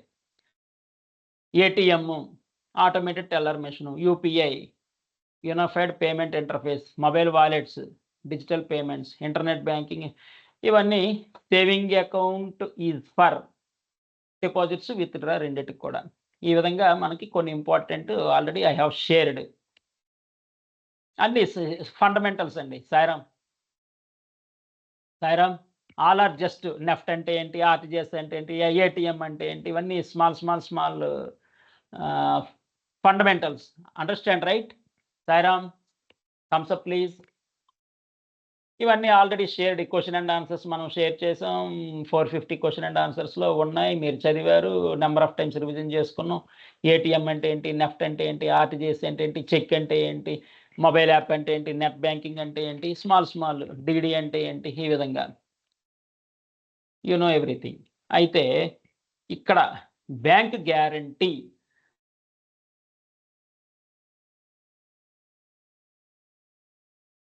పేరులోనే ఉందండి, నేమ్లోనే ఎగ్జిస్ట్ అయ్యి ఉంది. బ్యాంకు నేనున్నాను, I am the guarantee. HDFC అవ్వచ్చు, యాక్సిస్ అవ్వచ్చు, ఐసిఐసిఐ అవ్వచ్చు, ఎస్ బ్యాంక్ అవ్వచ్చు, సిఎస్బి అవ్వచ్చు, కోటక్ మహేంద్ర బ్యాంక్ అవ్వచ్చు, ఎస్బీఐ అవ్వచ్చు, వాటెవర్. నీకు ఆ థర్డ్ పార్టీకి మధ్య ఒప్పందంలో ఆయన పే చేయలేకపోతే నేను పే చేస్తానని బ్యాంక్ గ్యారంటీ ఇచ్చినట్లు. సో ఎప్పుడైతే బ్యాంక్ గ్యారంటీ ఇస్తుందో వర్క్స్ అయిపోతాయి. బ్యాంకు కస్టమర్ పే చేయకపోతే బ్యాంకు పే చేస్తానంది, మనకేం ప్రాబ్లం అనుకుంటాడు అవతల party. So bank guarantee a promise by bank to pay a beneficiary if the customer fails. Customer pay చేయలేకపోయినా, కస్టమర్ ఫెయిల్ అయినా బ్యాంకు ఆ ట్రాన్సాక్షన్ చూసుకుంటుంది. అది 5 crore అవ్వచ్చు, 10 crore అవ్వచ్చు, 50 crore అవ్వచ్చు, 100 crore అవ్వచ్చు. వన్స్ బ్యాంక్ గ్యారంటీ ఇచ్చేసిన తర్వాత ఇంకా వెనక్కి తీసుకోవడానికి లేదు. ఈ విధంగా సో కస్టమర్స్ దగ్గర కొన్ని జాగ్రత్తగా ఉండాలి. సాల్వెన్సీ సర్టిఫికేట్లు అడిగేస్తారు, బ్యాంక్ గ్యారంటీలు అడిగేస్తారు, లెటర్ ఆఫ్ క్రెడిట్లు అడిగేస్తారు. కొంతమంది వచ్చి జస్ట్ సిగ్నేచర్ సార్ అంటారు. ఆ జస్ట్ సిగ్నేచర్కి 100 కోట్లు పోయింది ఒకరిది. జస్ట్ సిగ్నేచరే ఈ లాస్ట్ 100 crore. మరి ఎంత జాగ్రత్తగా ఉండాలి. జస్ట్ సిగ్నేచర్ వీడి దృష్టిలో జస్ట్ సిగ్నేచరే. ఆ సిగ్నేచర్ వాల్యూ 100 crores ఆయనకి రోడ్డున పడిందాడు. అలా ఉంటుంది కొంచెం. సో ఈ బ్యాంక్ గ్యారంటీలు, ఎల్ఓసీలు నేను ఎవరికి చూపియనండి ప్రామిస్ అది ఇది జస్ట్ ఏవో రకరకాలుగా 4 మాటలు చెప్పేసి ఇంప్రెస్ చేసేసి బ్యాంక్ గ్యారంటీలు, లెటర్ ఆఫ్ క్రెడిట్, లేకపోతే సాల్వెన్సీ సర్టిఫికేట్లు ఇలాంటివి అడిగేస్తారు. But must follow bank rules, extent guidelines. Dummy ఇవ్వండి పర్వాలేదు అంటారు రకరకాలుగా. సో వాళ్ళు ఏదో చెప్పారు, సూపరు, టాపరు, బంపరు ఆయన ₹1,00,00,000 కారులో తిరుగుతున్నాడు, ఇంకా ఆయన కరెక్ట్గానే ఉంటాడు, జెన్యున్గా ఉంటాడు అనుకోవడానికి లేదు. ఎందుకంటే ఇప్పుడు out side honestly speaking 99.99% fraud spread అయిపోయింది. ఇది వరకు ఒకరికి 100కి ఒకలో ఇద్దరో ఈ విధంగా ఉండేవాళ్ళు. ఇప్పుడు ఎవరి స్వార్థం వాళ్ళది, ఎవరి సెల్ఫిష్ వాళ్ళది. సో ఎవరిని నమ్మడానికి లేదు. ఆయన ₹1,00,00,000 కారులో తిరుగుతున్నాడు, లేకపోతే 5 crore కారులో తిరుగుతున్నాడంటే తిరుగుతాడు, అది వాని డబ్బు కాదు. అవన్నీ అనవసరం ఇంక మనకి. We must follow bank extent guidelines. ఏ ఆర్గనైజేషన్లో వర్క్ చేసినా, ఏ ఎంఎన్సీలో వర్క్ చేసినా, ఏ బ్యాంకులో వర్క్ చేసినా we must follow bank extent guidelines. మనం ఏదో స్పీడ్గా ఉన్నాం, వాడు మాయ మాటలన్నీ నమ్మేసి స్టాఫ్ కూడా సూపర్, టాపర్, బంపర్, ఆయనకేంటి తిరగలేదు అది ఇది అంటారు. అవన్నీ అవన్నీ కాదండి. ఆ మోసంలో పడద్దు. జస్ట్ సిగ్నేచర్తో 100 crores పోగొట్టుకున్న వాళ్ళు ఉన్నారు, బంగ్లాలు అమ్ముకున్న వాళ్ళు ఉన్నారు. ఇవన్నీ కస్టమర్ మాటలేదో నమ్మేయొద్దు. ఈరోజు బాగానే ఉంటాడు, సరే మీరు 10 లక్షలు ఎవరికైనా ఇవ్వండి, అడిగేటప్పుడు బాగానే అడుగుతాడు, తిరిగి ఇచ్చేటప్పుడు మరి అవి చాలా ఉంటాయి. సో బ్యాంక్ గ్యారంటీలు ఇవన్నీ అడిగేస్తారు, ఇచ్చేయద్దు. Bank guarantee sample copy. ఇది ఏంటంటే మీ ఫ్రెషర్స్కి సంబంధం లేదు. నేను ఎందుకు ఈ 25 డిపార్ట్మెంట్స్ కవర్ చేస్తున్నాను ఇంత real time? Why I'm explaining? Because only one reason. కొంతమంది ఏదో స్టార్టప్ పెడదామనేసి మన టీంలో ఉన్నారు. స్టార్టప్ పెట్టడానికి కూడా కొంతమంది ఉన్నారు. సో ఈ స్టార్టప్ పెట్టాలంటే 360 degrees వైజ్ నాలెడ్జ్ రిక్వైర్డ్. ఇనిషియల్గా లేకపోయినా నేను ఆ దృష్టిలో అంటే స్టార్టప్ పెట్టారంటే ఒక రతన్ టాటా ఎందుకన్నానంటే వై? బికాజ్ ఆయన లైవ్లో ఉన్నంత వరకు, బతికున్నంత వరకు ఎథిక్స్తో he run the business with ఎథిక్స్తో వెళ్ళాడు. మ్యాక్సిమం వెళ్ళడానికి ట్రై చేశాడు. స్టార్టప్ నేను ఆ రేంజ్లో ఊహిస్తున్నాను. నేను ఇనిషియల్గా తక్కువతో అయినా స్లోగా అలాగా 5 yearsకి కొంత ఇంప్రూవ్మెంట్, 10 yearsకి ఇంకొంత ఇంప్రూవ్మెంట్, 15 yearsకి ఇంకొంత ఇంప్రూవ్మెంట్, 20 yearsకి ఇంకొంత ఇంప్రూవ్మెంట్, 25 yearsకి. సో ఇలా ఇంప్రూవ్మెంట్స్ ఉంటాయి కాబట్టి నేను ఆ స్టార్టప్ వాళ్ళని దృష్టిలో పెట్టుకొని I'm sharing so much huge knowledge. అంతేగాని మీకు ఏదో బిఎఫ్ఎస్ ఇంటర్వ్యూ ఏదో 35,000 శాలరీ, 50,000 శాలరీకి ఆ దృష్టిలో అయితే ఇంత డెప్త్ అక్కర్లేదు. ఇంత bank guarantee, letter of credit ఇవి అవసరమే లేనే లేదు. నేను కొంచెం రియల్ టైం హై లెవెల్లో ఎందుకు చెప్తున్నానంటే మీకు కూడా ఫ్యూచర్లో యూజ్ అవుద్ది. అందుకనే అంటున్నా, ఈ క్లాసెస్ అయిపోయి ఎగ్జామ్ అయిపోయిన తర్వాత మీరు you are more than interviewer, you are greater than interviewer, your knowledge greater than interviewer అంటున్నాను. అందుకే అంత కాన్ఫిడెంట్గా ఎందుకు చెప్తున్నానంటే, మీరు ఫ్రెషర్కి బ్యాంక్ గ్యారంటీ ఇవన్నీ అడుగుతాడండి? అడగడు. Just what is was definition అడుగుతాడేమో, ఇన్ డెప్త్ అడగడు. శాంపుల్ కాపీ, ఈ విధంగా శాంపుల్ కాపీ ఉంటుంది, ఒకసారి చూసుకోండి. ఐ యామ్ ద గ్యారంటీ అని బ్యాంకు లెటర్ ఇచ్చినట్లుగా శాంపుల్ కాపీ కింద attestation, signature, seal, stamp, designations అవన్నీ ఉంటాయి. Next solvency certificate. Solvency certificate ఎప్పుడు యూజ్ అవుతుందంటే, ఈ బ్యాంక్ గ్యారంటీ సాల్వెన్సీ సర్టిఫికేట్ డైరెక్ట్గా బ్రాంచ్ హెడ్ ఇచ్చేయడానికి లేదండి. అసలు for example 1 person asking 10 crore bank guarantee లేకపోతే 100 crore బ్యాంక్ గ్యారంటీ అడుగుతున్నాడంటే అంత ఎసెట్స్ ఉన్నాయే లేదా, అంత ఎసెట్స్ కాదు ఇంటూ 7, నీకు 100 కోట్లు బ్యాంక్ గ్యారంటీ అడుగుతున్నాడంటే 700 crore 700 కోట్ల ఎసెట్స్ ఉన్నాయో లేదో చూస్తారు. కస్టమర్స్ కూడా చెప్తారు, నాకే అక్కడ 5,000 కోట్లు ఉన్నాయి అంటారు. వాళ్ళ ఇష్టం, వాళ్ళు ఏదైనా చెప్తారు. 5,000 కోట్లకి అధిపతిని నేను అంటారు. నా కారు చూసుకో 5 crore, నా కారు వాల్యూనే 5 crore అంటారు. అవన్నీ డోంట్ బిలీవ్. అవన్నీ సెకండరీ మనకి. ఓకే ఉండొచ్చు, but bank we need to follow bank extent guidelines అంతే. ఇవి అప్రూవల్స్ కావాలన్నమాట. డైరెక్ట్గా ఏదో బ్రాంచ్ హెడ్ సంతకం పెట్టి స్టాంప్ వేసి ఇచ్చేయడానికి కాదు. దీనికి ఒక బాండ్ అనేది ఉంటుంది. ఆ బాండ్ సెపరేట్గా ఉంటాయి. That formats different. అవి కొంచెం హయ్యర్ లెవెల్ కాన్ఫిడెన్షియల్ లొకేషన్స్లో పెడతారు. ఈ bonds, solvency certificate, bank guarantee print దేని మీద తెస్తాను, కాన్ఫిడెన్షియల్ లొకేషన్స్లో పెడతారు. లేదా మెయిన్ బ్రాంచెస్ నుంచి తెప్పించుకోవాల్సి వస్తుంది. బ్రాంచెస్లో ఉండకపోతే మెయిన్ బ్రాంచ్ నుంచి తెప్పించుకోవాల్సి వస్తుంది, ఎందుకంటే అది హైలీ కాన్ఫిడెన్షియల్. ఇదేంటి, ఫస్ట్ క్లస్టర్ హెడ్కి అప్రూవల్ తీసుకోవాలా. సార్ ఈయన బ్యాంక్ గ్యారంటీ అడుగుతున్నాడు, వీడి ఆస్తులు ఇంత, అది ఎంత, దీని పర్పస్ అన్నీ క్లస్టర్ హెడ్తో మాట్లాడి మెయిల్ పెట్టమంటాడు. ఆ క్లస్టర్ హెడ్ మళ్ళీ సర్కిల్ హెడ్కి ఫార్వర్డ్ చేస్తాడు. సర్కిల్ హెడ్ అవన్నీ చదివి కరెక్ట్గా ఉందో చూసి మళ్ళీ రీజనల్ హెడ్కి ఫార్వర్డ్ చేస్తాడు. ఆ రీజనల్ హెడ్ మళ్ళీ సెంట్రల్ ఆఫీస్ లెవెల్లో ఫార్వర్డ్ చేస్తారు. అప్పుడు సెంట్రల్ ఆఫీస్ నుంచి, రీజనల్ హెడ్ నుంచి అప్రూవల్స్ వస్తే అప్పుడు మనం ప్రింట్ తీసి బ్యాంక్ గ్యారంటీ ఇవ్వడానికి స్కోప్ ఉంటుంది అన్నమాట.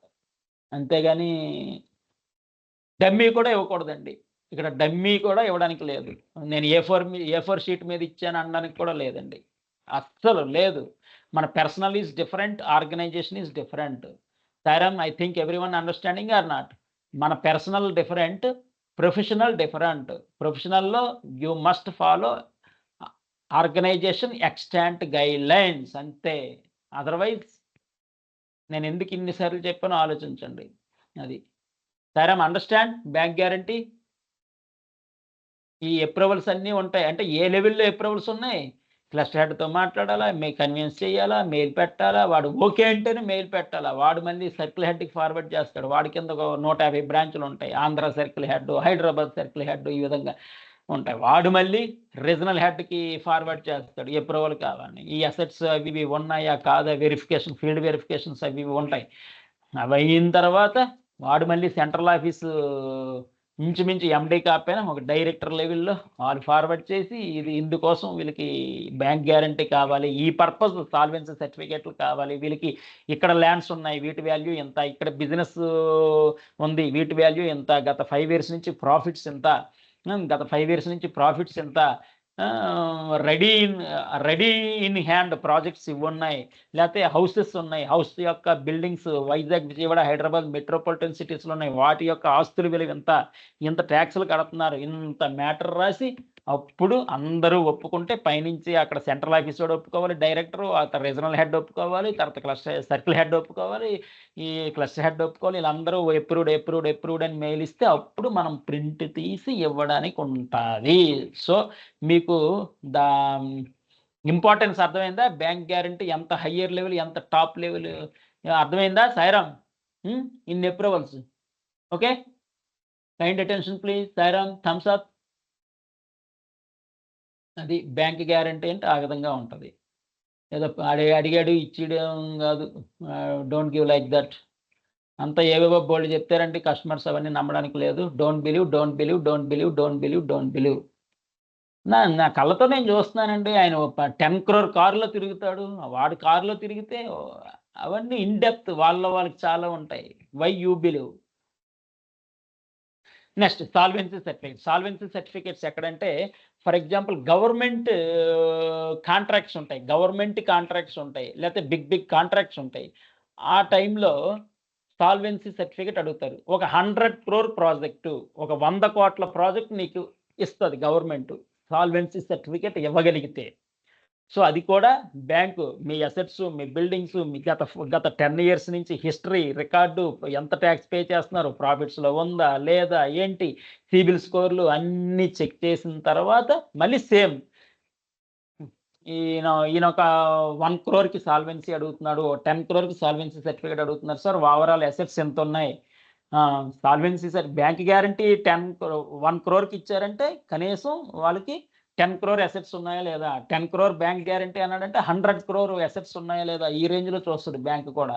ఎందుకంటే బ్యాంక్ మళ్ళీ పే చేసుకోవాలి కదా! బ్యాంక్ ప్రామిస్ చేసిన తర్వాత వెనక్కి తీసుకోవడానికి లేదు. అది. అలాగే సాల్వెన్సీ సర్టిఫికేట్ కూడా పెద్ద టెండర్స్, కాంట్రాక్ట్స్, గవర్నమెంట్‌వి ప్రాజెక్టులు ఇవన్నీ ఉంటే గాని వాళ్ళు సాల్వెన్సీ సర్టిఫికేట్ అడుగుతారు. అది కూడా వాళ్ళ అసెట్స్, వాళ్ళ ప్రాఫిట్స్, బిజినెస్, బిల్డింగ్‌లు, ల్యాండ్‌లు అన్నీ క్లబ్ చేసి ఓవరాల్ అసెట్స్ ఎంత, ఆడిటర్ రిపోర్ట్స్ కూడా అడుగుతారు. ఆడిటర్ ఇచ్చే రిపోర్ట్స్ వీళ్ళ అసెట్స్ ఎంత, అవి ఇవి మళ్ళీ అవి డమ్మీ ఉండొచ్చు. కాబట్టి వాళ్ళ సిబిల్ స్కోరు ఆడిటర్ కూడా డమ్మీ ఇవ్వచ్చు. చెప్పలేం, ఎవరు నమ్మడానికి లేదు. చూడండి మరి మనిషి రిస్క్‌లో పడాలంటే మనిషి రిస్క్‌లో పడాలంటే 1 minute చాలండి. చెప్పా కదా! ఒక సంతకంతోనే 100 కోట్లు పోగొట్టుకున్నోళ్ళు ఉన్నారంటే వాడొచ్చి జస్ట్ సిగ్నేచర్ అంటారు. ఆ సిగ్నేచర్‌కి ఉన్న ఇంపార్టెన్స్ అది.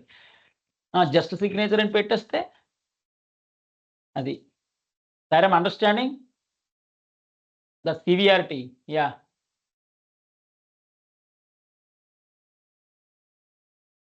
ఓకే. సాల్వెన్సీ సర్టిఫికేట్ ఈ టెండర్స్ కోసం, వీటన్నిటి కోసం అప్పుడు గవర్నమెంట్ ప్రాజెక్ట్స్‌కి కోసం అవసరం అవుద్ది. ఇది ఫార్మాట్ ఈ విధంగా ఉంటది. సరే ఇది చూద్దాం definition. A certificate issued by bank or authority certifying an individual or firm. ఇండివిడ్యువల్‌గా ఇవ్వచ్చు. వాళ్ళ ఫర్మ్ ఒక గ్రూప్ ఉంటారు. 3, 4 బిజినెస్ చేసే వాళ్ళ గ్రూప్‌కి ఇవ్వచ్చు. ఆర్గనైజేషన్ నేమ్ మీద ఇవ్వచ్చు. ఆర్గనైజేషన్ నేమ్ మీద, బిజినెస్ నేమ్ మీద. Organisation name for example X అనే నేమ్ మీద ఇవ్వచ్చు. Financial soundness and ability to meet liabilities. Financial soundness and ability to meet liabilities. ఇది డెఫినిషన్. ఇది కూడా బ్యాంక్ ప్రామిస్ చేసినట్లే సాల్వెన్సీ. అయితే బ్యాంక్ గ్యారంటీకి, సాల్వెన్సీకి డిఫరెన్స్ ఏంటనేది కింద వస్తది. అది కూడా చూద్దాం. లెటర్ ఆఫ్ క్రెడిట్ అంటే ఫర్ ఎగ్జాంపుల్ చైనా నుంచి ఒక 2 crore వర్త్ మెషిన్ తెప్పించుకోవాల. చైనా నుంచి 2 crore వర్త్ మెషిన్ తెప్పించుకోవాలంటే ఈ కరెన్సీలు అన్నీ మారతాయి. వాళ్ళ అగ్రీమెంటు, మన అగ్రీమెంటు ఇవన్నీ చాలా ఉంటాయి. చైనా ఎక్కడో ఉంది, వీడు ఇండియాలో ఉంటాడు. సో, ఎవరి మీద ఎవరిని నమ్మలేం ఈ రోజుల్లో. అప్పుడు బ్యాంక్‌ని మధ్యలో పెడతారు. వీటన్నిటికి బ్యాంకే కస్టమర్‌కి, థర్డ్ పార్టీకి మధ్యలో ఈ సాల్వెన్సీకి గాని, లెటర్ ఆఫ్ క్రెడిట్‌కి గాని, బ్యాంక్ గ్యారంటీ‌లకి గాని అన్ని బ్యాంకే మీడియేటర్. లెటర్ ఆఫ్ క్రెడిట్ ఏంటంటే ముందు ఎప్పుడు సర్టిఫికేట్ ఇస్తారంటే వాళ్ళ అకౌంట్‌లో for example letter of credit 1 crore అడిగాడనుకోండి. 1 crore plus ఇంకొక 20 lakhs ఎక్స్‌ట్రా కూడా ఉండాలి. అంటే 1 crore 20 lakhs అకౌంట్‌లో ఉందా లేదా చెక్ చేసుకొని, ఎందుకంటే ఫారెక్స్ మారిపోతుంటాయి కదా! ఫర్ ఎగ్జాంపుల్ మెషినరీ పర్చేజ్ అనేది ఇట్ టేక్స్ 1 month. ఓవరాల్ వాడు కొటేషన్ ఇచ్చి వీడంతా లెటర్ ఆఫ్ క్రెడిట్ తీసుకొని వాళ్ళకి పంపి, అక్కడి నుంచి ఆడ పంపి, మనం రిసీవ్ చేసుకొని ఇవన్నీ 1 month 45 days ప్రాసెస్ ఉంటదంతా. సో, ఈ 1 monthలో మళ్ళీ ఫారెక్స్ రేట్స్ పెరిగిపోతా ఉంటాయి. సో, ఎందుకని మంచిదని వాళ్ళేంటంటే 20% extra 1 crore letter of credit అడిగితే 1 crore 20 lakhs otherwise 1 crore 30 lakhs bank అకౌంట్‌లో ఉందా లేదా దానికి మళ్ళీ దాన్ని ఫిక్స్డ్ డిపాజిట్ చేసి బ్యాంక్ అకౌంట్‌లో 1 crore 20 lakhs అనుకో. ఆ 1 crore 20 lakhs కూడా ఫిక్స్డ్ డిపాజిట్ చేసి దాన్ని టెంపరరీగా ఫ్రీజ్ చేస్తారు. ఆ ఒరిజినల్ సర్టిఫికేట్ ఫిక్స్డ్ డిపాజిట్ యొక్క ఒరిజినల్ సర్టిఫికేట్ కూడా బ్యాంక్‌లో ఉంటది. ఈ ప్రొసీజర్ అంతా ఉంటది. సో, దీనికి కూడా మనం క్లస్టర్ హెడ్‌కి అన్నీ ఎక్స్‌ప్లెయిన్ చేసి బ్యాంక్‌లో ఇంత అకౌంట్ బ్యాలెన్స్ ఉంది సార్, ఫిక్స్డ్ డిపాజిట్ చేసాం. ఫిక్స్డ్ డిపాజిట్ నంబరు అన్నీ చూపించి వాళ్ళకి స్కానర్డ్ కాపీలు పంపి వాడు మళ్ళీ సర్కిల్ హెడ్కి పంపి సర్కిల్ హెడ్ లెవెల్లో సరిపోయేది ఇది లెటర్ ఆఫ్ క్రెడిట్. ఇది ఫారెక్స్ డిపార్ట్మెంట్ కూడా ఇన్వాల్వ్మెంట్ ఉంటుంది. లెటర్ ఆఫ్ క్రెడిట్గా కానీ బ్యాంక్ గ్యారంటీ కానీ లెటర్ ఆఫ్ క్రెడిట్ కానీ ఇవన్నీ circle head, cluster head, forex department హెడ్లు వీళ్ళందరూ అప్రూవల్స్ ఇవన్నీ అప్రూవల్స్ అన్ని ప్రింట్ తీసి ప్రూఫ్ పెట్టుకున్నాక అప్పుడు మనం లెటర్ ఆఫ్ క్రెడిట్ అనేది బాండ్ మీద ప్రింట్ చేసి ఇస్తాం. వాడేమో ఆ చైనా పంపించుకుంటాడు, వాళ్ళు మెషినరీ ఏదో తెప్పించుకుంటారు. అది మెషినరీ చేరుకున్నాక కన్ఫర్మేషన్ అయిన తర్వాత అప్పుడు బ్యాంక్ సెటిల్మెంట్ చేస్తుంది. వాళ్ళ అకౌంట్లో క్రెడిట్ అవుద్ది. వాళ్ళ అకౌంట్లో ఆ చైనా అకౌంట్ ఎవరో ఉన్నారు కదా సెల్లింగ్, వాళ్ళ అకౌంట్లో డైరెక్ట్గా క్రెడిట్ అయిపోద్ది. మళ్ళీ ఫిక్స్డ్ డిపాజిట్స్ ఇవన్నీ క్యాన్సిల్ చేసి వాళ్ళకి అకౌంట్ క్రెడిట్ అయిపోయింది. అంటే త్రూ ఫారెక్స్ డాలర్స్ ఏవో ఉంటాయి కదా వాళ్ళ కరెన్సీ ప్రకారం క్రెడిట్ అయిపోయిన తర్వాత వీడు మెషినరీ తెచ్చుకుంటాడు. ఇవన్నీ కొంచెం ప్రాసెస్ అనమాట. ఫార్మాట్స్ ఈ విధంగా ఉంటాయి. సరే, అర్థమవుతుందా? Bank guarantee, solvency certificate, letter of credit, ఏ లెవెల్లో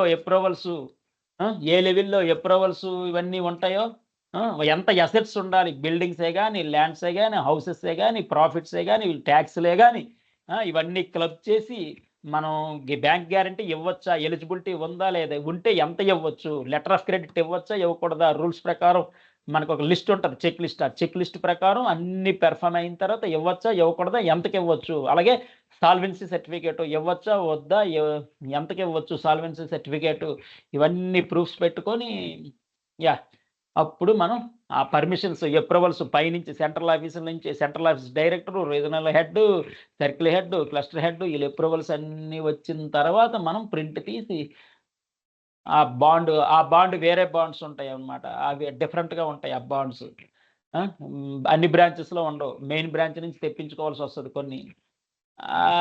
ఆ ప్రొసీజర్లు వేరే రిజిస్టర్స్ సాఫ్ట్వేర్స్లో అప్డేట్ చేయాలి. ఒక బాండ్ నేను ఆయనకి ఆ ఫలానా బ్రాంచ్ హెడ్కి ఇచ్చాను, ఫలానా బ్రాంచ్కి ఇచ్చాను, ఫలానా డేట్ అని రిజిస్టర్లో సిగ్నేచర్స్, స్టాంప్స్, అలాగే సాఫ్ట్వేర్లో updations. It is some procedures అనమాట. Extant guidelines, that is called extant guidelines follow అవుతున్నాం. అయితే ఇక్కడ బ్యాంక్ గ్యారంటీకి లెటర్ ఆఫ్ క్రెడిట్కి కొంచెం డిఫరెన్స్ ఏంటి అంటాడు. ఇక్కడ ఏంటంటే వెరీ సింపుల్, బ్యాంకు ప్రామిసెసే, రెండిటికి బ్యాంక్ ప్రామిసెసే. కానీ ఇక్కడ ప్రొటెక్టర్ ఎవరంటే బ్యాంక్ గ్యారంటీలో బయ్యర్ అనేవాడు ప్రొటెక్టర్. అంటే జస్ట్ మన కస్టమర్ అనుకుందాం, ఎగ్జాంపుల్ మన బ్యాంక్ కస్టమర్ ప్రొటెక్టర్. ఇక్కడేంటి చైనా నుంచి మిషన్స్ అనుకున్నాం కదా, లెటర్ ఆఫ్ క్రెడిట్లో చైనా నుంచి మిషన్స్, వాడు ప్రొటెక్టర్. చైనాలో ఎవరైతే మిషన్స్ అమ్ముతున్నారో, మిషనరీ అమ్ముతున్నారో 1 crore వాళ్ళు అక్కడ సేఫ్. ఇక్కడ వీడి సేఫ్, మన కస్టమర్ సేఫ్, ఇక్కడ ఆ చైనా వాడు సేఫ్. అది ఇక్కడేంటి బయ్యర్, అక్కడ seller. Protects the buyer here bank గ్యారంటీలో, ప్రొటెక్ట్స్ ది సెల్లర్. ఇద్దరు బ్యాంక్నే నమ్ముతారు. ఈ విధంగా మెయిన్ డిఫరెన్స్ అనమాట. సారం అర్థమైందా? The main difference between bank guarantee and letter of credit. ఎవరు సేఫ్? బ్యాంక్ గ్యారంటీలో ఎవరు సేఫ్, లెటర్ ఆఫ్ క్రెడిట్లో ఎవరు సేఫ్? లెటర్ ఆఫ్ క్రెడిట్లో సేఫ్ ఎవరు? చైనా వాడు. అక్కడి నుంచి మెషినరీ వస్తుంది, ఆ క్లయింట్ సేఫ్లో ఉంటాడు బ్యాంకుని నమ్మి. మనకేమోంది బ్యాంక్ ఇస్తుంది ప్రాబ్లం లేదు అని. ఓకే, బ్యాంక్ గ్యారంటీలో ఎవరు సేఫ్? మనకి రెగ్యులర్గా కనబడతాడు కస్టమర్, మన వాడు సేఫ్. బయ్యరు సెల్లరు ఎవరు ఎక్కడ సేఫ్ అనేది తేడా వస్తే బ్యాంక్ పే చేసుకోవాలి. But bank is very clever. వాళ్ళ protocols, rules, guidelines, extent guidelines అన్ని ఫాలో అవుతుంది. ఈ విధంగా మెయిన్ డిఫరెన్సెస్ ఒకసారి చూసుకోండి. మెయిన్ డిఫరెన్స్ అదే. ఓడి అంటే మీ బిజినెస్ మీద కానీ, అగ్రికల్చర్ మీద కానీ కరెంట్ అకౌంట్ ఓపెన్ చేసి కరెంట్ అకౌంట్లో మీకు ఎంత లోన్ వస్తుందో, ఒక 50 లక్షలు లోన్ ఇచ్చారనుకోండి, మీ ప్రాపర్టీస్ ఆథరైజేషన్ 50 లక్షలు, మీ ఎలిజిబిలిటీ 50 లక్షలు వచ్చింది, 50 లక్షలు లోన్ ఇచ్చారనుకుందాం. అది ఓడిలో పెడతారు. ఈ 50 లక్షలకి డే 1 నుంచి ఇంట్రెస్ట్ పడదు. డే 1 నుంచి ఇంట్రెస్ట్ పడదు. అందుకే అందరూ ఎవ్రీవన్ ఆస్కింగ్ ఓడి, ఓడి, ఓడి అంటారు. 50 లక్షలు మీకు ఓడిలో ఉన్నప్పటికీ 50 లక్షలు మీకు రైట్ వాడేసుకోవచ్చు. కానీ ఇక్కడ కాన్సెప్ట్ ఏంటంటే వై ప్రిఫర్డ్ ఓడి. మీకు 50 లక్షలు అవసరం లేదు. 1,00,000 అవసరం. జస్ట్ 1,00,000 అవసరం. అది 5 డేస్ మాత్రమే. ఆ 1,00,000కి ఆ 5 డేస్‌కి మాత్రమే ఇంట్రెస్ట్ పడుతుంది. ఆ 1,00,000కి ఆ 5 డేస్‌కి మాత్రమే ఇంట్రెస్ట్ పడుతుంది. 1 మినిట్ ప్లీజ్ వెయిట్ సాయిరా.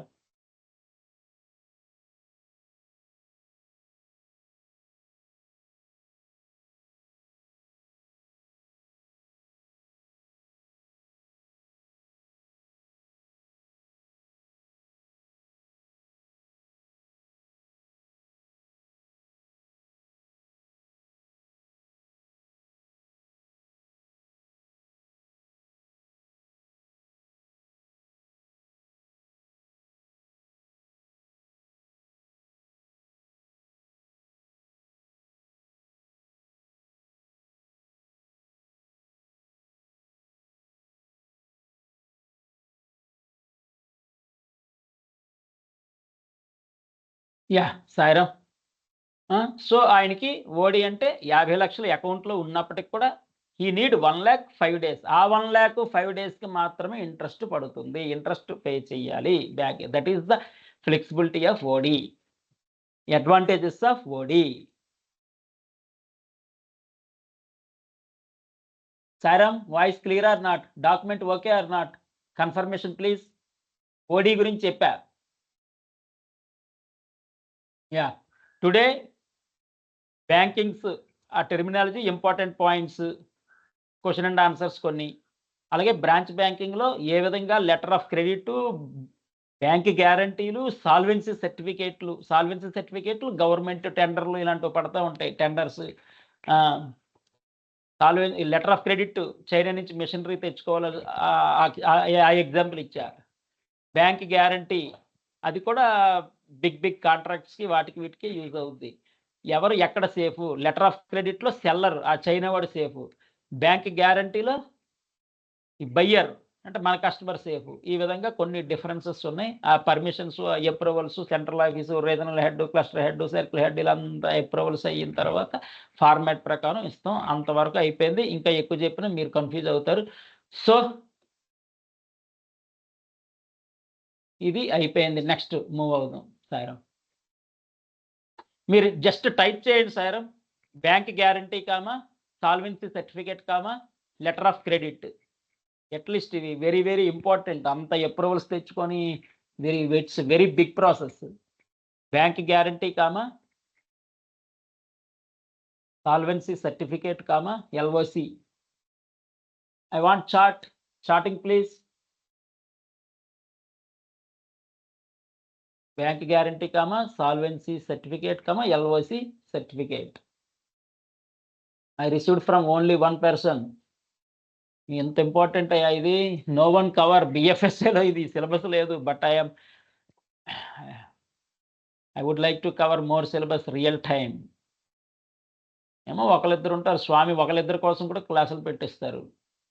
ఎవరైతే ఆహ్, స్టార్టప్‌లు అవి ఇవి డే 1 అవసరం ఉండకపోవచ్చు. బట్ రిక్వైర్మెంట్ ఉంటాయి. ఎల్ఓసీలు, బ్యాంక్ గ్యారంటీలు, సాల్వెన్సీ సర్టిఫికేట్‌లు. ఆ రోజు ఆ సార్ చెప్పారు. బ్యాంక్ గ్యారంటీ, సాల్వెన్సీ సర్టిఫికేట్‌లు, లెటర్ ఆఫ్ క్రెడిట్‌లు ఓకే. ప్రొసీజర్స్ అంతా సార్ ఆ రోజు ఎక్స్‌ప్లెయిన్ చేశారని మీకు ఐడియా రావచ్చు. ఐడియా ప్రకారం కావచ్చు. ఓడీ. ఓడీ యొక్క బెనిఫిట్ ఓడీ లోన్. ఓడీలో యొక్క బెనిఫిట్ ఏంటి? 50 లక్షలు నీ అకౌంట్‌లో ఉన్నా గాని, బ్యాంక్ లోన్ ఇచ్చినా గాని 50 లక్షలు లోన్ ఇచ్చి మీ అకౌంట్‌లో క్రెడిట్ చేసిన ఓడీ అకౌంట్‌లో మనం 5 డేస్‌కి 1,00,000 కావాలంటే అదే వాడుకుంటాం. ఆ 5 డేస్‌కి 1,00,000కి మాత్రం ఇంట్రెస్ట్ పే చేస్తే సరిపోతుంది. ఇంత బెనిఫిట్ ఉంది ఓడీ అకౌంట్. ఓడీ అకౌంట్ కూడా. Okay. Sairam thank you. Next దానికి మూవ్ అవుదాం. Please wait.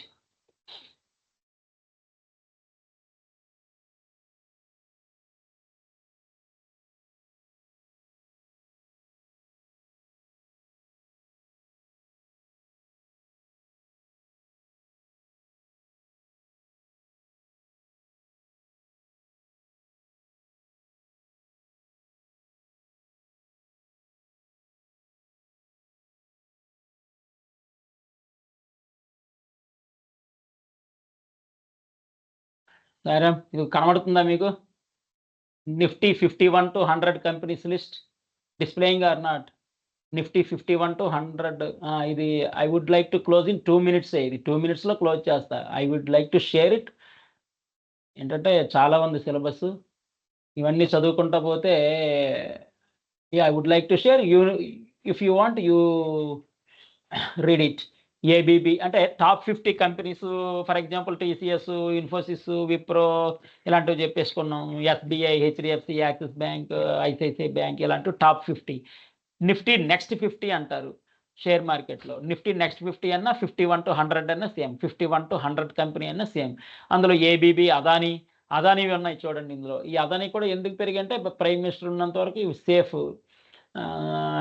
ప్రైమ్ మినిస్టర్ ఎవరు, మన నరేంద్ర మోడీ ఉన్నంత వరకు అదానీ ర్యాలీ ఫుల్. అస్సలు 100 రూపాయలది 3000 అయిపోయింది. 100 రూపాయల షేర్ 3000కి వెళ్ళిపోయింది అదానీ షేర్లన్నీ. Adani energy, Adani green, Adani power, Ambuja, Bajaj, bank of Baroda, Dabur, DMart, GAIL, HAL, HAL, Havells, ICICI Lombard. ICICI bank వేరు, ఐసిఐసిఐ లాంబార్డ్ జనరల్ ఇన్సూరెన్స్ వేరు, ఐసిఐసిఐ ప్రుడెన్షియల్ లైఫ్ ఇన్సూరెన్స్ వేరు. వీడు కూడా స్ప్లిట్ చేశాడు. Life insurance ICICI Prudential life insurance, general ఇన్సూరెన్స్కి ఏమో లాంబార్డ్. అలాగే హెచ్డిఎఫ్సి లైఫ్, హెచ్డిఎఫ్సి ఎర్గో, ఎలాగో ఇక్కడ కూడా ప్రుడెన్షియల్ లైఫ్, లాంబార్డ్ అంటే జనరల్ ఇన్సూరెన్స్. అలాగే ఇండిగో ఫ్లైట్స్, ఎయిర్వేస్ అనమాట. ఎల్ఐసి చూడండి టాప్ 50లో లేదు, 51 to 100లో ఉంది. JSW energy, Jindal steel and power,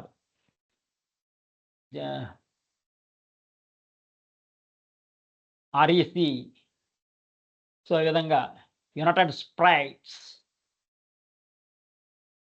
beverages, Vedanta, TVS motor, ఇవన్నీ top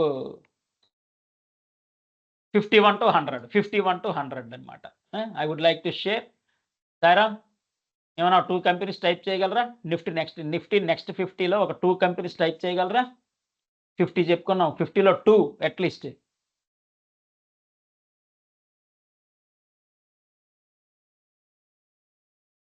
ABB, Adani energy, Adani green, Adani power, Adani 3 అయిపోయినాయి.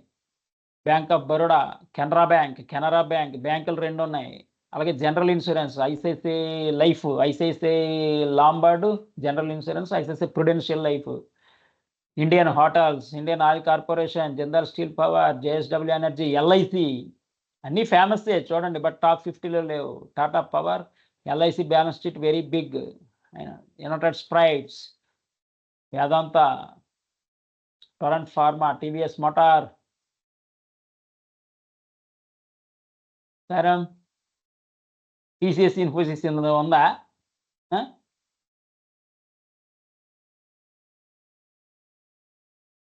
టాప్ 50 అది. ఇది 51 to 100. 51 to 100 గురించి మాట్లాడుతున్నాం. అదాని ఎవరు రాయలేదండి? Okay right, good. Next topic వెళ్ళిపోదాం. వెయిట్ చేయాలి, టైం వేస్ట్ ఎందుకు.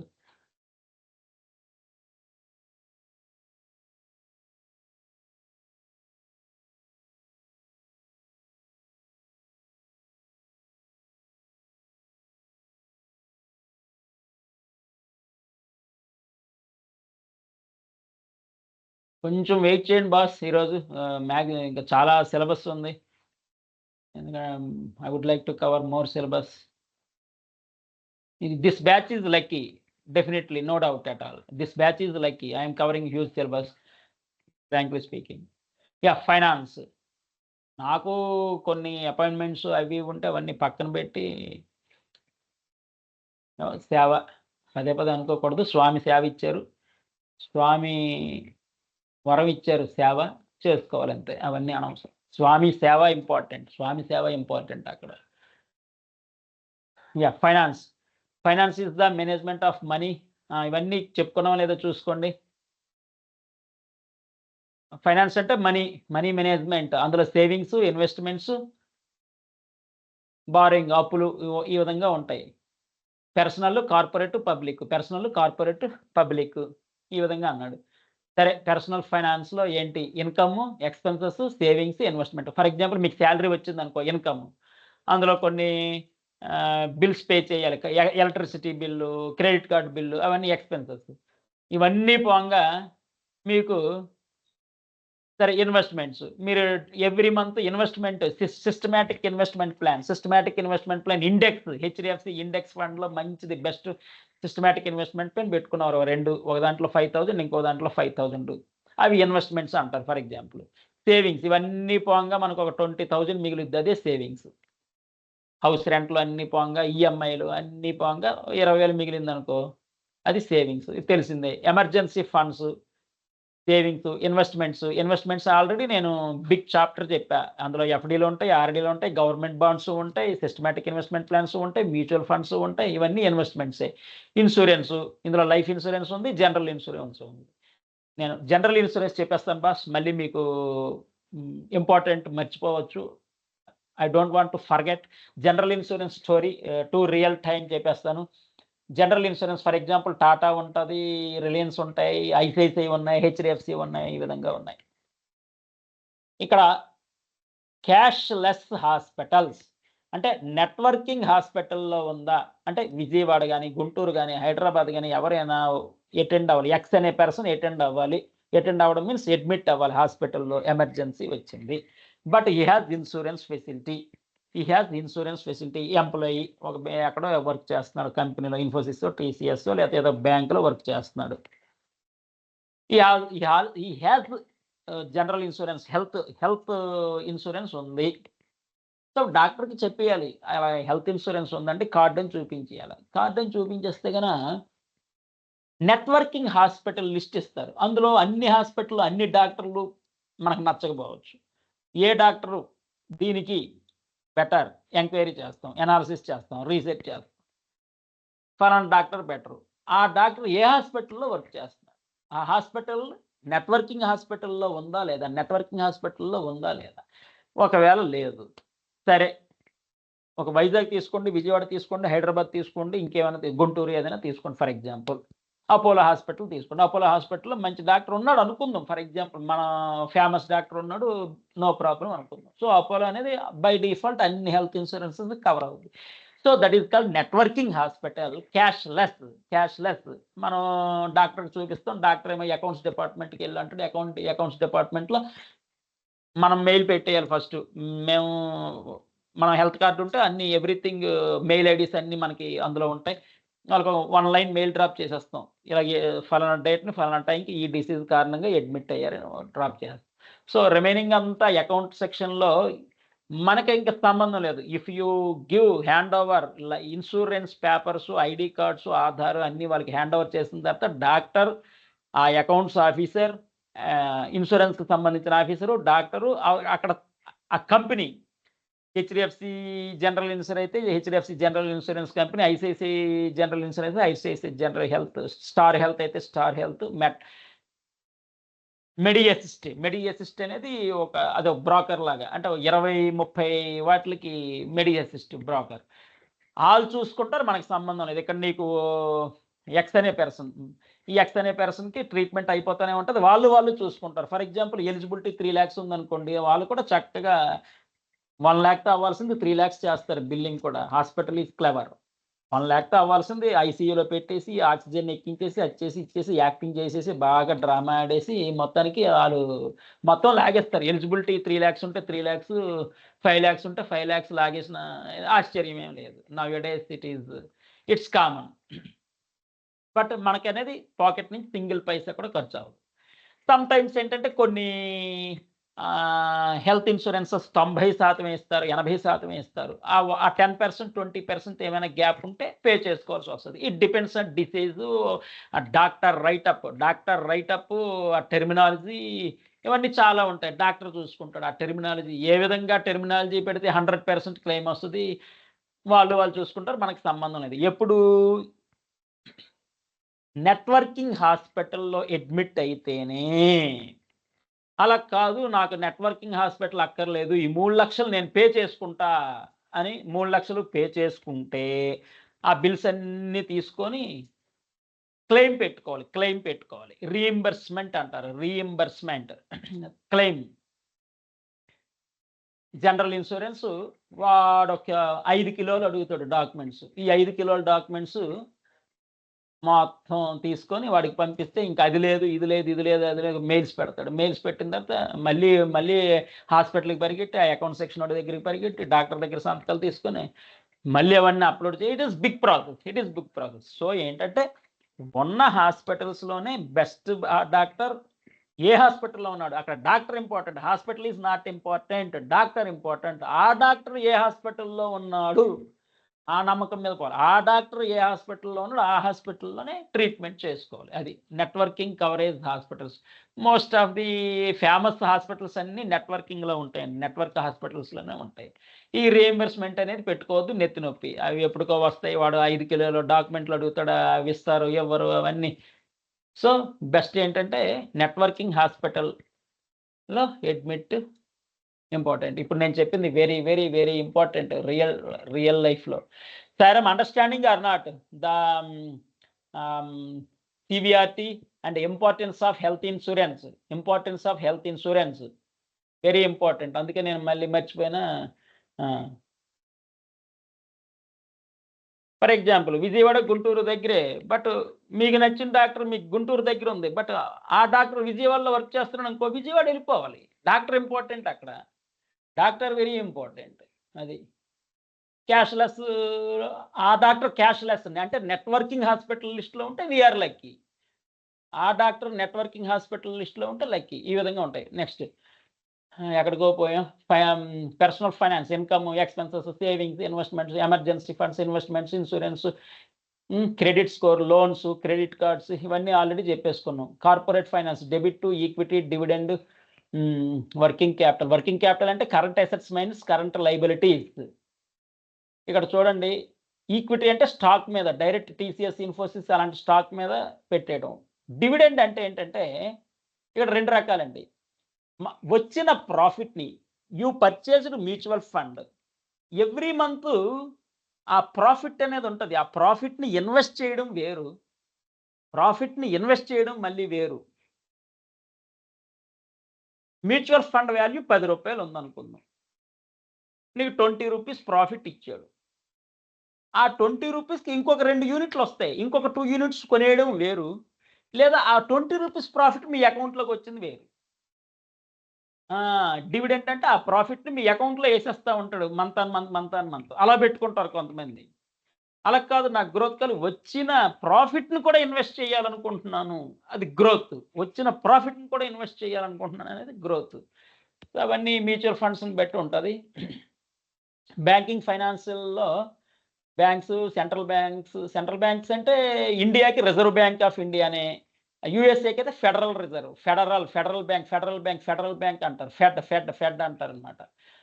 ఆర్బీఐ మానిటరీ పాలసీలు చెప్పుకున్నాం. ఎవ్రీ 2 మంత్స్‌కి రెపో రేట్ అనేది 0.25, 0.50 ఇంక్రిమెంట్, డిక్రిమెంట్లు, నో చేంజ్‌లు ఉంటాయి. ఇవన్నీ చెప్పుకున్నాం. RBI governor will announce. Commercial banks, corporate banks ఏంటి, ఇన్వెస్ట్మెంట్ బ్యాంక్స్ ఏంటి, మైక్రో ఫైనాన్స్, ఎన్బీఎఫ్సీలు ఆల్రెడీ నేను ప్లేస్మెంట్స్ లిస్ట్ ఇచ్చాను కదా! అందులో ఇంటర్నేషనల్ ఏంటి, కార్పొరేట్ ఏంటి, కమర్షియల్ ఏంటి, ఎన్బీఎఫ్సీ ఏంటి అన్నీ ఇచ్చేసా. ప్లేస్మెంట్స్ లిస్ట్‌లో ఇవన్నీ ఉంటాయి, చెక్ చేసుకోండి. ఫస్ట్ డే ఇచ్చాను. ఫైనాన్షియల్ మార్కెట్, స్టాక్ మార్కెట్ గురించి ఆల్రెడీ చెప్పుకున్నాం. ఎన్ఎస్ఈ, బీఎస్ఈ గురించి చెప్పుకున్నాం. అదే యూఎస్ అయితే నాస్డాక్. నేను ఫారెక్స్‌లో కూడా ఒక 50 కంట్రీస్‌వి వరకు మీకు ఇండెక్సెస్ ఇచ్చాను. 50, 100 కంట్రీస్ ఇండెక్సెస్ ఇచ్చా. ఏ కంట్రీకి ఏంటి, ఇండియాకి బీఎస్ఈ, ఎన్ఎస్ఈ, అదే యూఎస్‌కి ఏంటి, సింగపూర్‌కి ఏంటి, యూరోపియన్‌కి ఏంటి అవన్నీ లిస్ట్ ఇచ్చాను. ఫారెక్స్‌లో ఉంటది చూడండి. అలాగే primary market issues new shares, secondary market trades existing shares. Mutual funds అంటే pool money to invest. Mutual fund అంటే మీకు ఒక్క లైన్‌లో అర్థమయ్యేటట్టు చెప్పేస్తాను. టాప్ 50 కంపెనీస్‌లో ఇన్వెస్ట్ చేస్తారు. అంటే 1,00,000 నువ్వు పెట్టావు. ఈ 1,00,000 ఒక మ్యూచువల్ ఫండ్ డిజైన్ చేశారంటే ఒక స్టాక్‌ని నమ్ముకోరు ఎప్పుడైనా. ఒక ఇన్ఫోసిస్, ఒక టీసీఎస్, ఒక అదానీని నమ్ముకోకూడదు.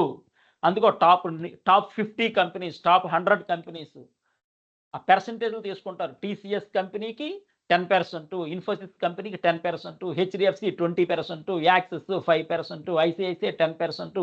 ఈ విధంగా రేషియోస్ ఏవో తీసుకొని ఒక 50-100 కంపెనీస్ మీద ఒకేసారి ఇన్వెస్ట్ చేయడమే మ్యూచువల్ ఫండ్. అయితే మ్యూచువల్ ఫండ్కి సిప్కి డిఫరెన్స్ ఏంటి? మ్యూచువల్ ఫండ్ అంటే మన దగ్గర 1 lakh ఉంటే 1 lakh ఒకేసారి బల్క్ అమౌంట్ ఒక మ్యూచువల్ ఫండ్ని సెలెక్ట్ చేసుకోండి. For example children growth fund, మన ఇంట్లో పిల్లలు ఉన్నారు, వాళ్ళ ఎడ్యుకేషన్కి కావాలి, చిల్డ్రన్ గ్రోత్ ఫండ్ అని ఉంటుంది. అది ఇన్వెస్ట్ చేస్తాం అనుకో 1 lakh, అది మ్యూచువల్ ఫండ్ అయిపోద్ది. అలా కాకుండా ఎవ్రీ మంత్ నేను 5,000 చెప్పిన నేను 20 years లేకపోతే ఒక 15 years పే చేసుకుంటాను. 5,000 ఇంటూ 12 60,000 పెర్ ఇయర్. 60,000 ఇంటూ 15 సంవత్సరాలు అనుకోండి, 9 లక్షలు. సో ఈ 9 లక్షలని ఒకేసారి ఇన్వెస్ట్ చేయకుండా సిస్టమేటిక్ ఇన్వెస్ట్మెంట్ ప్లాన్ అంటే ప్రొఫెషనల్ మేనర్లో 5,000 ఎవ్రీ మంత్ చెప్పున అలా 15 years 9 lakhs పే చేయడం అనేది సిస్టమేటిక్ ఇన్వెస్ట్మెంట్ ప్లానే. Both are same.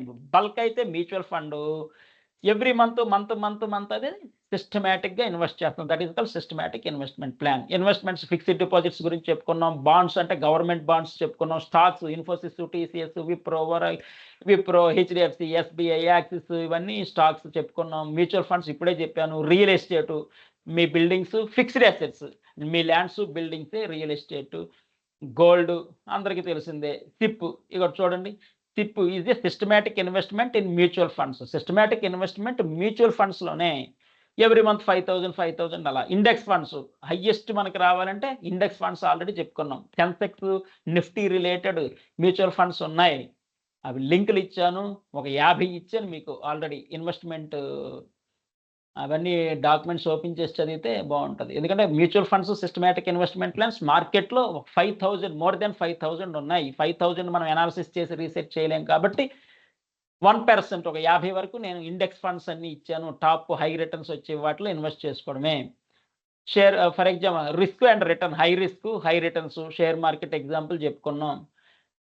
P/E ratio, current ratio, gross profit, net profit అంటే గ్రాస్ ప్రాఫిట్ మైనస్ ఎక్స్పెన్సెస్, ఇవన్నీ కొంచెం గుర్తుపెట్టుకోవాలి. గ్లోబల్ ఫైనాన్స్ అంటే వరల్డ్ బ్యాంక్ ఏంటి, వరల్డ్ ట్రేడ్ ఆర్గనైజేషన్ ఏంటి, డాలర్ అంటే US డాలరు, ఫారెక్స్ అంటే ఏంటి, గ్లోబల్ మార్కెట్, ఎక్స్చేంజ్ రేట్లు, గ్లోబలైజేషను, FDIs అన్నారంటే ఫారిన్ ఇన్వెస్టర్స్ అండి.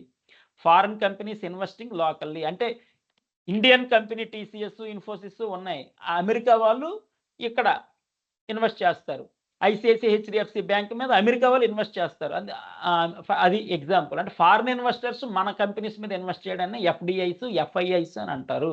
అలాగే Indian RBI, reserve bank of India, ఈ రెగ్యులేటర్స్ ఇవన్నీ, ఇది వెరీ వెరీ ఇంపార్టెంట్. బ్యాంక్స్కి ఏంటి రెగ్యులేటర్ RBI, అదే స్టాక్ మార్కెట్కి SEBI, అదే ఇన్సూరెన్స్కి అయితే IRDA, already number of times చెప్పుకున్నాం. Pension plan NPA, APY, Atal pension Yojana ఉంది ఫర్ ఎగ్జాంపుల్, దానికి హెడ్ ఎవరు, PFRDA. అలాగే NPS కూడా పెన్షన్ ప్లానే. NPS పెన్షన్ ప్లాన్ కూడా హెడ్ ఎవరు, PFRDA. పెన్షన్కి PFRDA అంటారు. అలాగే agriculture related head NABARD.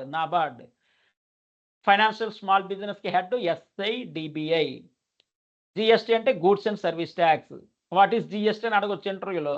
GST మనకు తెలుసు, బట్ అప్పటికి గూడ్స్ అండ్ సర్వీస్ ట్యాక్స్ అని మనకు రావాలి. PAN, permanent account number. Demat, if you want to store shares in demat account. పర్చేసింగ్కి ఏమో ట్రేడింగ్ అకౌంట్, స్టోరింగ్కి ఏమో demat account. 1 year 5 years store చేసుకోవాలి, డిమాట్ అవసరం. UPI మనం డైలీ వాడుతున్నాం, digital payments. Modern finance, fintech, digital wallets, crypto currency, ఈ bitcoin, Shib ఇలాంటివి ఉంటాయి. అది టైం ఉంటే కన్నా చెప్తాను, లేకపోతే అట్లీస్ట్ మెటీరియల్ షేర్ చేస్తా. క్రిప్టో కరెన్సీ ఇది RBI అప్రూవల్ ఉందో లేదా అవన్నీ చూసుకోవాలి. If RBI approval, what to do, what not to do. Crypto currency, robo advisors, ఇప్పుడు అన్నిటికీ రోబోలే మొత్తం అంతా. ఆర్టిఫిషియల్ ఇంటెలిజెన్సే కింగ్ రెండు అదే. బ్లాక్ చైన్ అంటే డిస్ట్రిబ్యూటెడ్ లెడ్జరు. క్రౌడ్ ఫండింగ్ అంటే ఏంటి, పీర్ టు పీర్ లెండింగ్ అంటే X, Y పర్సన్ ఉన్నారు, X అనేవాడు Yకి అప్పు ఇచ్చిన, Y అనేవాడు Xకి అప్పు ఇచ్చిన, పీర్ టు పీర్ అంటారు. అలాగే గ్రీన్ ఫైనాన్స్, గ్రీన్ అంటే సోలార్ సిస్టమ్ మీద. అంటే ఎగ్జాంపుల్ అదానీ గ్రీన్ ఉంది, అదానీ గ్రీన్ అనేది సోలార్ ప్రాజెక్టు. ఈ విధంగా AI అన్నిట్లో, బ్యాంకింగ్లో ఉంది, స్టాక్ మార్కెట్లో ఉంది, ఇన్సూరెన్స్లో ఉంది, వెల్త్ మేనేజ్మెంట్లో ఉంది. కాంప్లయన్స్, యాంటీ మనీ లాండరింగ్ అంటారు. అంటే సస్పియస్ యాక్టివిటీస్. ఎగ్జాంపుల్ చెప్పా, చైనా గేమ్స్ వీటిలోంచి మనకు పొరపాటున క్రెడిట్ అయిందనుకో మన అకౌంట్ పర్మనెంట్గా బ్లాక్ అయిపోద్ది. యాంటీ మనీ లాండరింగ్ అంటారు. KYC అంటే నో ఎవర్ కస్టమర్స్. ఇవన్నీ very very very very simple. ఒక్కసారి ఇది కూడా మీకు ఇస్తాను, చూడండి ఇదంతా. ఒకసారి హెడ్డింగ్స్ చూస్తాను, అంతా తెలిసిందే. నాబార్డ్ అంటే ఏంటి, సెబీ అంటే ఏంటి, ఆర్బీఐ అంటే ఏంటి, మ్యూచువల్ ఫండ్ అంటే ఏంటి, ఎస్ఐపి అంటే ఏంటి, అంత జస్ట్ దాన్ని స్ప్లిట్ చేశాడు ఇక్కడ.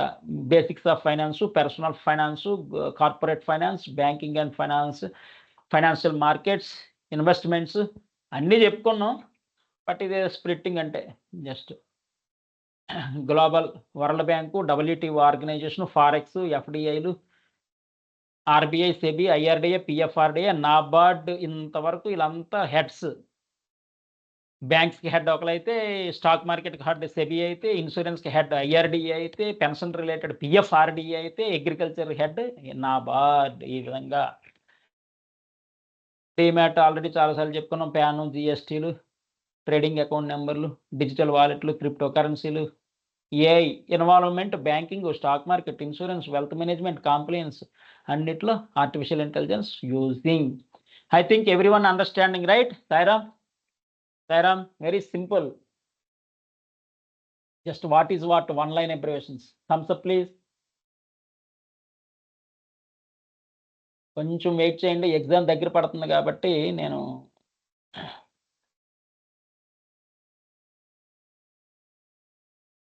Shall I continue or later? Insurance, mutual funds, systematic investment plan. 9 అయిపోయింది అంటారా? ఇంకా మనకేముందంటే ఇన్సూరెన్స్లు, వాటి types, mutual funds types, systematic investment plan types. Okay, ఎలాగో 9 అయిపోయింది కాబట్టి లేటర్. నేను శాంతి మంత్రం వెయిట్ చేయట్లేదు బాస్. శాంతి మంత్రం ఇంపార్టెంట్. ఆ సర్వేజన సుఖనుభవంతో ఎన్నిసార్లు అంటే అంత మంచిది. ఆ 1 మినిటే మనకి. Sairam, insurance, mutual funds, systematic investment plan కనబడుతుందా document? I don't explain no because ఏదో మరి ఇక ఇవంతా ఉంది. ఒక 20 పేజెస్ ఇంపార్టెంట్ బిట్స్ కూడా ఉన్నాయి. What is what I will. Tomorrow holiday కదా Sairam, on the occasion of Ganesh Chaturthi. Hello Sairam. Yeah, tomorrow is the holiday on the occasion of Ganesh Chaturthi. బుధవారం, Thursday, we will meet on Thursday, Friday 2 days ఉంది. మళ్ళీ Saturday, Sunday వచ్చే ఏంటంటే holidays ఎక్కువ వచ్చాయండి. Continuous 3 holidays continuous ఈ విధంగా వచ్చాయి. బట్ మనం most of the syllabus cover చేసాం. ఇంకా ఉండిపోయింది 2 departments, information technology, artificial intelligence. Information technology, artificial intelligence very important. అలాగే కరెన్సీ చెస్ట్ ఒకటి, రిస్క్ మేనేజ్మెంట్, అది వెరీ ఇంపార్టెంట్. ఇంకేమైనా ఇందులో insurance, mutual fund, systematic investment plan, అది థర్స్డే చెప్పేసుకుందాం. Happy Ganesh Chaturthi to all. Happy Ganesh Chaturthi, happy Ganesh Chaturthi, happy Ganesh Chaturthi. శాంతి మంత్రం.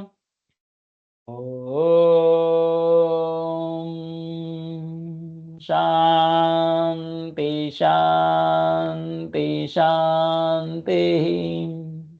సమస్తలోకా సుఖినో భవంతు. సమస్తలోకా సుఖినో భవంతు. సమస్తలోకా సుఖినో భవంతు. Thank you Sairam. Tomorrow holiday, day after tomorrow we will meet. Happy Ganesh Chaturthi to all everyone.